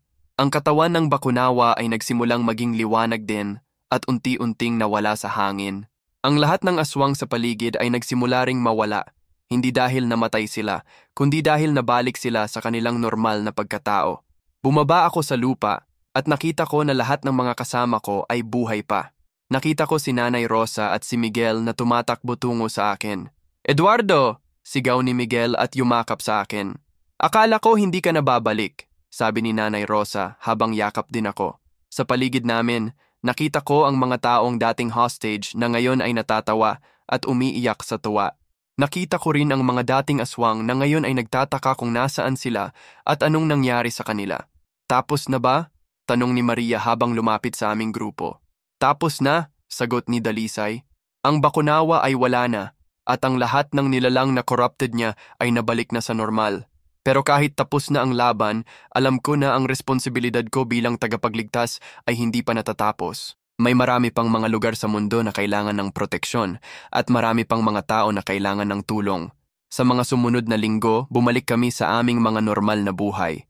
Ako ay bumalik sa pagiging mangangahoy, pero ngayon ay may permit na ako mula sa gobyerno at may mga tauhan din. Tuwing tag-ulan, nagtatatayo kami ng mga tree planting programs bilang pangako ko kay Dalisay. Si Miguel ay bumalik sa pag-aaral, pero ngayon ay may interes na siya sa pag-aaral ng mga halaman at sa pagiging manggagamot. Sinabi ni Dalisay na kahit walang tatak si Miguel, may natural na kakayahan siya sa paggaling ng mga tao. Si Nanay Rosa ay bumalik sa pagiging housewife, pero ngayon ay mas masaya na siya dahil alam niyang safe na ang mga anak niya. 1 taon matapos ang laban sa bundok mayon, nakilala ko si Maria ng mas malalim. Nagsimula kaming magkarelasyon at sa loob ng 3 taon, naging asawa ko na siya. Nalaman ko na siya ay apo ni Lola Carmen, kaya naging parte din siya ng family namin. Ngayon, 5 taon na matapos ang lahat ng nangyari, may maliit na family na kami ni Maria. May isang anak kami na lalaki na pinapangalanan namin na Gabriel. Wala pa siyang tatak, pero nakita ko na sa mga mata niya ang parehong determinasyon na meron ako. Ang tatak ng Aldebaran sa aking dibdib ay nandoon pa rin, at minsan ay sumasakit pa rin tuwing may aswang o masasamang nilalang sa paligid. Pero ngayon ay hindi na ganun kadalas, dahil karamihan sa mga masasamang nilalang ay nawala na noong matalo namin ang Bakunawa. Patuloy akong naglilingkod bilang protektong ng aming komunidad. Tuwing may mga misteryosong pangyayari sa aming lugar, ako ang tinatawag ng mga tao para tumulong. Hindi na ganong kadelikado kaysa dati, pero importante pa rin na may nagtatatag para sa mga taong hindi makakagawa ng sarili para sa kanilang sarili. Ang mga kasama kong tagapagligtas ay nasa kanila niya ring mga lugar na, naglilingkod din sa kanilang mga komunidad. Minsan ay nagkikita-kita pa rin kami tuwing may malaking problema na kailangan ng grupo para malutas. Si Dalisay ay bumalik sa kanyang gubat pero madalas pa rin kaming mag-usap. Sinasabi niya na proud siya sa lahat ng nagawa namin at na ang mundo ay mas safe na ngayon dahil sa aming ginawa. Ang buhay ko ngayon ay simple pero masaya. Umaga ay nagtratrabaho ako sa bundok kasama ang mga tauhan ko. Hapon ay time ko kasama ang family ko. At gabi ay nagsasanay pa rin ako para sa mga posibleng panganib na darating pa. Ang tatak ng Aldebaran ay hindi lang naging simbolo ng aking tungkulin. Naging simbolo rin ito ng pag-asa para sa mga taong nangangailangan ng proteksyon. At alam ko na hanggang sa huling sandali ng aking buhay, patuloy akong magiging handa para sa kahit anong hamon na darating pa. Sa gabi, habang nakatingin ako sa mga bituin kasama si Maria at si Gabriel, napapangiti ako sa alaala ng lahat ng nangyari. Hindi madali ang pinagdaanan namin, pero worth it lahat dahil naprotektahan namin ang mga taong mahalaga sa amin at sa buong mundo. Alam ko na may mga hamon pa na darating, pero handa ako. Handa kaming lahat. Dahil ang tatak ng Aldebaran ay hindi lang isang marka sa aming mga katawan, ito ay simbolo ng aming pangakong patuloy na makipaglaban para sa tama, anumang mangyari. At sa mga susunod na henerasyon, sana ay maalala nila ang kwento namin. Ang kwento ng mga ordinaryong tao na naging extraordinary dahil sa pagmamahal sa kanilang pamilya at sa kanilang kapwa. Salamat sa pakikinig sa aming kwento. Kung nagustuhan ninyo ang adventure ni Eduardo at ng kanyang mga kasama, ibahagi ninyo sa inyong mga kaibigan. Mag-subscribe rin para sa mas maraming mga kwentong tulad nito at iwan ang inyong mga komento kung anong mga kwento pa ang gusto ninyong marinig. Maraming salamat! Makalipas ang 3 taon mula nang maging asawa ko si Maria, naranasan namin ang pinakamahirap na pagsubok sa aming buhay mag-asawa. Isang umaga, habang naghahanda ako ng mga gamit para sa trabaho sa bundok, napansin kong may kakaiba sa pakiramdam ko. Ang tatak sa aking dibdib ay hindi sumasakit, pero parang may malamig na daloy na tumatakbo sa buong katawan ko. Eduardo, okay ka lang ba? Tanong ni Maria habang hawak niya si Gabriel na 3 taon na ngayon. Hindi ko alam, parang may mali. Sagot ko habang hinuhimas ang tatak sa aking dibdib. Si Gabriel ay tumingin sa akin ng malalim at nakita ko sa kanyang mga mata ang kakaibang liwanag. Parehong liwanag na nakita ko sa sarili ko noong unang nagkaroon ako ng tatak. Papa, may mga itim na tao sa labas, sabi ni Gabriel. Ang boses niya ay tahimik pero sigurado. Nagtinginan kami ni Maria. Si Gabriel ay hindi pa nagsasalita ng ganyang mga bagay dati. Lumapit ako sa bintana at sinilip ang labas pero wala akong nakitang kakaiba. Gabriel, ano ang nakita mo? Tanong ko habang lumuhod sa harap niya. May mga taong hindi totoo, Papa. Nakatago sila sa mga puno pero nakikita ko sila, sagot ni Gabriel. Ang puso ko ay bumilis. Kung tama ang iniisip ko, si Gabriel ay nagsisimula ng magkaroon ng kakayahang makakita ng mga bagay na hindi nakikita ng normal na tao. Maria, tawagan mo si Lola Carmen. Sabihin mo emergency, sabi ko habang kinukuha ang tungkod na laging nasa tabi ng aming kama. Pero bago pa nakakuha ng phone si Maria, narinig namin ang mga katok sa pinto.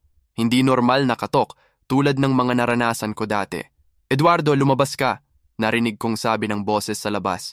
Kailangan namin makausap ka. Sino kayo? Tanong ko, ngunit hindi ako lumapit sa pinto. Mga kaibigan ng dating master mo. Ang Bakunawa ay wala na, pero hindi ibig sabihin nun na wala na ring ibang mga nilalang na katulad niya, sagot ng boses.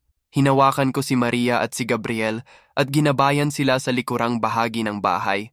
Magtago kayo sa kwarto ni Gabriel. Huwag kayong lalabas hanggang sa hindi ko sinasabi. Eduardo, huwag kang mag-isa, sabi ni Maria. Ang takot ay halata sa kanyang boses. Kailangan kong malaman kung ano ang gusto nila. Pero kung may mangyaring masama sa akin, kunin ninyo si Gabriel at tumakbo kayo kay Lola Carmen, sabi ko habang yumayakap sa kanila. Nang makasiguro ako na nakatago na sila, lumapit ako sa pinto. Hinawakan ko ang tungkod at naramdaman ko ang familiar na init na daloy mula dito. Ano ang gusto ninyo? Tanong ko sa pinto. Eduardo, buksan mo ang pinto. Hindi ka namin sasaktan, Makikipag-usap lang kami, sagot ng boses. Pero naramdaman ko sa tatak ko na may hindi tama. Ang tatak ay nagsimulang mag-init, hindi masama na init, pero warning na may panganib. Kung hindi ninyo ako sasaktan, bakit hindi ninyo sabihin kung ano ang gusto ninyo kahit nandito pa rin ako sa loob? Tanong ko. Narinig ko ang tahimik na usapan sa labas at pagkatapos ay nagsalita ulit ang boses. Eduardo, alam mo ba kung sino si Gabriel? Napatigil ako sa narinig.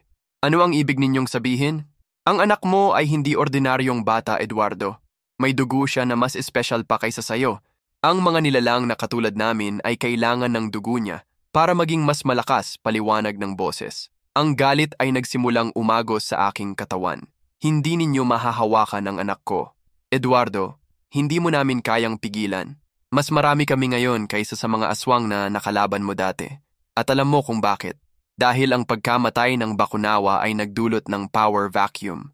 Ngayon ay maraming mga nilalang na gusto maging bagong master, sabi ng boses. Narinig ko sa kwarto ni Gabriel ang iyak ni Maria. Hindi ko alam kung narinig niya ang usapan namin o may iba pang dahilan. Eduardo, sigaw ni Maria mula sa kwarto. Tumakbo ako tungo sa kwarto at nakita ko si Gabriel na nakaupo sa sahig. Ang mga mata niya ay naging ginto na tulad ng mga mata ng mga diwata. Sa paligid niya ay may mga maliit na ball of light na lumilipat-lipat sa hangin. Maria, ano ang nangyayari? Tanong ko. Biglang nagsimula siyang magkaroon ng mga light na yan. Tapos sinabi niya sa akin na kailangan nating umalis ngayon din. Sagot ni Maria habang yakap si Gabriel. Si Gabriel ay tiningan ako. At sa kanyang mga gintong mata ay nakita ko ang wisdom na hindi dapat nasa isang 3 taon gulang na bata. Papa, may mga masasamang tao na papasok sa bahay natin. Kailangan nating umalis na, sabi ni Gabriel. Ang boses niya ay mas mature na kaysa sa normal. Sa pagkakataong iyon, narinig namin ang tunog ng pinto na binubuksan. Hindi namin binuksan ang pinto pero nakita ko sa living room na may mga anino na gumagalaw. Eduardo, nasaan kayo? Narinig kong sabi ng boses, ngunit ngayon ay nasa loob na ng bahay. Tara, sa bintana! Bulong ko kay Maria at kay Gabriel. Binuksan ko ang bintana sa kwarto ni Gabriel at tingnan ko sa labas. Walang nakita na nakaabang, kaya inunahan ko ang pagbaba. Tinulungan ko si Maria na makababa at si Gabriel ay sumunod sa amin. Tumakbo kami sa likurang bahagi ng bahay namin tungo sa malaking puno na nasa dulo ng aming bakuran. Doon ay may maliit na kubol na ginawa ko dati para sa emergency. Eduardo, hanapin ninyo sila!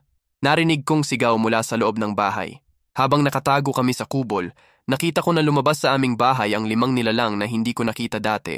Mas matangkad sila kaysa sa mga aswang, may mga balat na kulay abo, at ang mga mata nila ay kulay violeta. May mga sungay din sila sa ulo, pero mas maikli kaysa sa mga nakita ko dati. Mga demon! Bulong ni Gabriel sa tenga ko. Paano mo alam, anak? Tanong ko. Nakikita ko sa mga mata nila. Hindi sila galing dito sa mundo natin, Papa. Galing sila sa ibang lugar na masama, sagot ni Gabriel. Habang pinapanood namin ang mga demon na naghahanap sa paligid ng bahay, may lumitaw na biglang dragon sa kalangitan. Hindi ito ang itim na dragon na kasama ko dati. Ito ay mas malaki at kulay puti. Bumaba ang dragon sa harap ng mga demon at nakita ko na may bumabang tao mula sa likod nito. Nang makita ko kung sino ito, napangiti ako sa relief. Si Dalisay ito, pero ngayon ay may armor siya na kumikinang at may hawak na malaking sword na gawa sa kristal.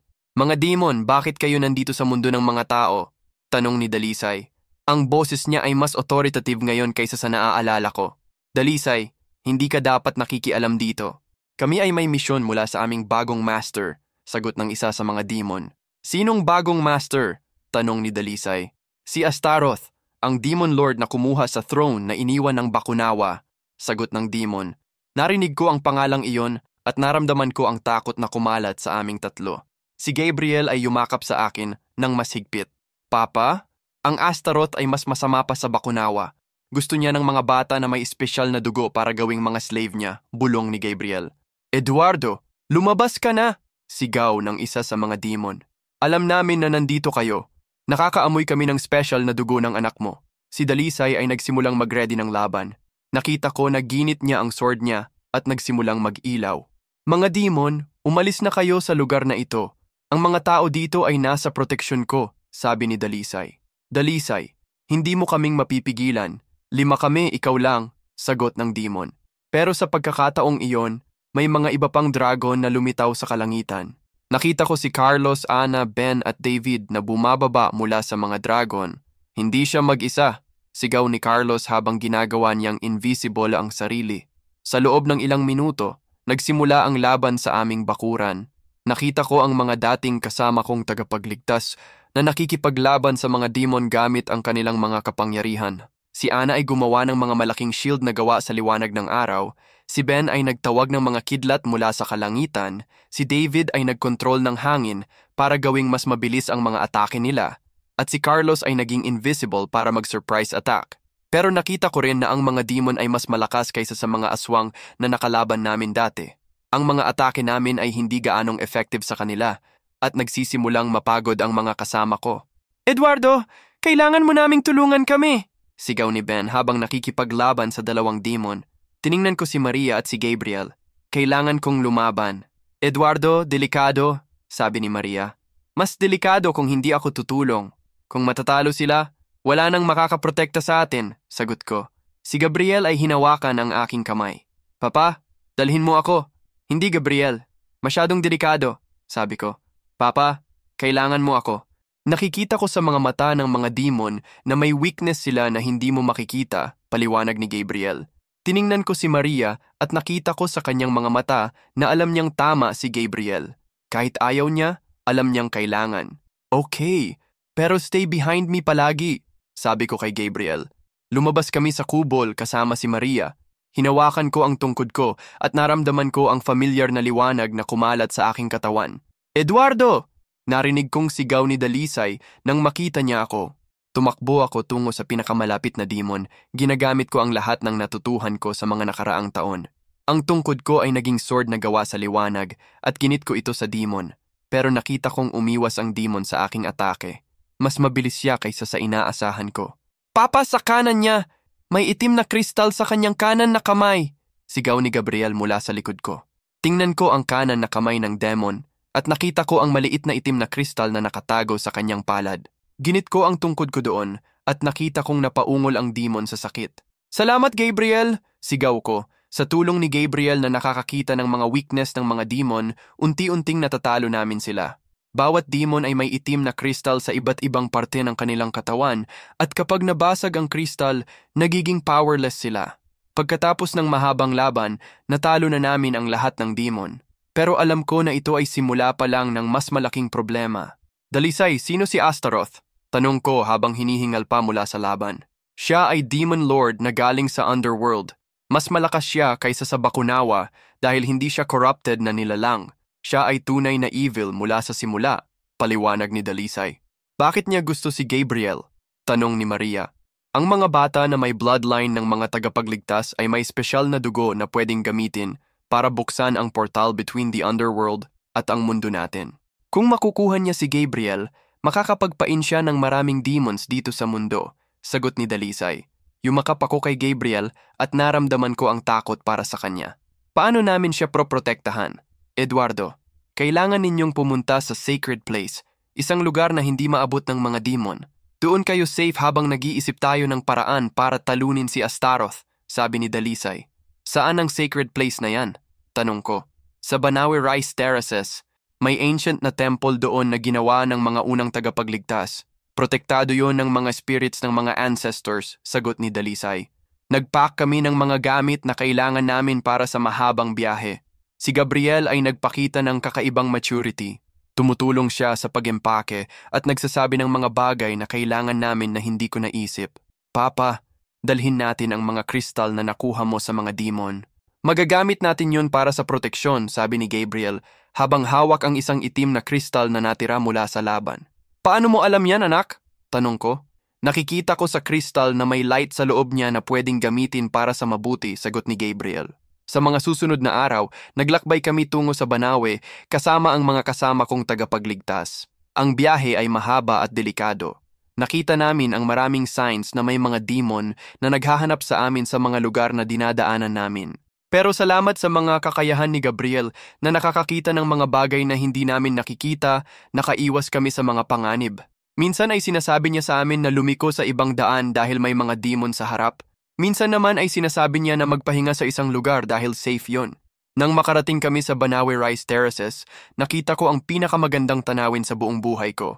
Ang mga terrace ay parang mga hagdan na umabot hanggang sa kalangitan, at sa gitna ay may ancient na temple na gawa sa mga batong nakapatong sa isa't isa ng walang cement. Ito ang sacred place, sabi ni Dalisay habang tumuturo sa temple. Habang naglalakad kami tungo sa temple, naramdaman ko ang kakaibang energy sa paligid. Hindi energy ng panganib, energy ng proteksyon at peace. Si Gabriel ay biglang nagsalita, "Papa, dito ko makakausap ang mga spirit ng mga ancestors. Sila ay magtuturo sa akin kung paano ko pwedeng tulungan kayong lahat." Nang nakarating kami sa temple, nakita ko ang mga ancient na drawing sa mga dingding, mga larawan ng mga taong nakikipaglaban sa mga demon, mga larawan ng mga diwata na tumutulong sa mga tao, at sa gitna ay may larawan ng isang batang may gintong mata na nakikipaglaban sa isang malaking demon lord. "Gabriel, tingnan mo yan," sabi ko habang itinuro ang larawan ng bata. Tiningnan ni Gabriel ang larawan at nakita ko sa kanyang mga mata ang recognition. "Papa, ako yan sa larawan." "Ano?" tanong ni Maria. "Ang mga ancestors ay nakita na darating ang araw na ito. Nakita na nila na magkakaroon ng batang may special na kakayahan na magiging susi sa pagprotekta sa mundo laban sa Demon Lord," paliwanag ni Dalisay. Nang gabing iyon, habang natutulog ang lahat sa loob ng temple, nakita ko si Gabriel na nakaupo sa gitna ng temple at nakikipag-usap sa mga spirit na hindi ko makita. Lumapit ako sa kanya. "Gabriel, nakakausap mo sila?" "Oo, Papa. Sinasabi nila sa akin kung ano ang kailangan kong gawin," sagot ni Gabriel. "Ano raw?" tanong ko. "Papa, kailangan kong magbigay ng parte ng aking dugo para gawing mas malakas ang proteksyon ng temple. Tapos, kailangan ninyong lahat na matuto ng bagong mga kakayahan para sa laban kay Astaroth," paliwanag ni Gabriel. Kinabahan ako sa narinig. "Gabriel, delikado ba yung pagbibigay mo ng dugo?" "Hindi, Papa. Konti lang. Tulad ng pagkuha ng dugo kapag nagpa-check up tayo sa doktor," sagot ni Gabriel. Kinausap ko si Maria tungkol sa sinabi ni Gabriel. Hindi siya comfortable sa idea, pero alam naming wala kaming choice kung gusto naming protektahan si Gabriel at ang buong mundo. Kinabukasan, ginawa namin ang ritual na sinabi ng mga spirit. Si Gabriel ay nagbigay ng konting dugo sa gitna ng temple at nakita ko na ang buong temple ay nagsimulang mag-ilaw ng gintong liwanag. "Ngayon, kayo ay safe na dito," sabi ng boses na galing sa hangin, ang boses ng mga ancestors. Sa mga sumunod na linggo, nagsanay kami sa loob ng temple. Natuto ako ng mga bagong kakayahan, nakakagawa na ako ng mas malaking pakpak na gawa sa liwanag, nakakapag-heal na ako ng mga sugat gamit ang liwanag ko, at nakakakontrol na ako ng mga elemento tulad ng apoy at hangin. Ang mga kasama kong tagapagligtas ay natuto rin ng mga bagong kakayahan. Si Maria naman ay natuto kung paano gamitin ang kanyang connection sa mga halaman para makakuha ng impormasyon tungkol sa mga nangyayari sa malalayang lugar. Si Gabriel ay nagtuturo sa amin ang mga spirit ng mga ancestors. Natuto siya kung paano gumawa ng protective barriers, kung paano mag-communicate sa mga diwata sa malalayang lugar, at kung paano makita ang future sa loob ng maikli oras. Pero sa kabila ng lahat ng natutuhan namin, alam ko na ang laban kay Astaroth ay magiging mas mahirap pa kaysa sa laban namin kay Bakunawa. Dahil si Astaroth ay hindi corrupted na nilalang, siya ay tunay na evil na walang humanity na natitira. Isang gabi, habang nakatingin ako sa mga bituin sa labas ng temple, lumapit sa akin si Gabriel. "Papa, handang-handa ka na ba sa huling laban?" tanong niya. "Hindi ko alam, anak, pero kailangan nating maging handa," sagot ko. "Papa, gusto kong sabihin sa iyo na kahit anong mangyari sa laban na ito, proud ako na ikaw ang papa ko," sabi ni Gabriel. Yumakap ako sa kanya at naramdaman ko ang takot na baka ito ang huling pagkakataon na makakausap ko siya ng normal. "Gabriel, ikaw ang dahilan kung bakit ako lumalaban. Ikaw at si Mama ang nagbibigay sa akin ng lakas," sabi ko. "Alam ko, Papa. At alam mo ba, hindi ako natatakot. Kasi alam kong mananalo tayo," sagot ni Gabriel na may ngiti sa mukha. Sa gabing iyon, natulog ako ng may peace sa puso. Alam na kahit anong mangyari sa mga susunod na araw, ginawa namin ang lahat ng pwede naming gawin para sa mundo at para sa aming pamilya. Pero alam ko rin na ang pinakamalaking pagsubok ay dadating pa at kailangan naming maging handa para doon.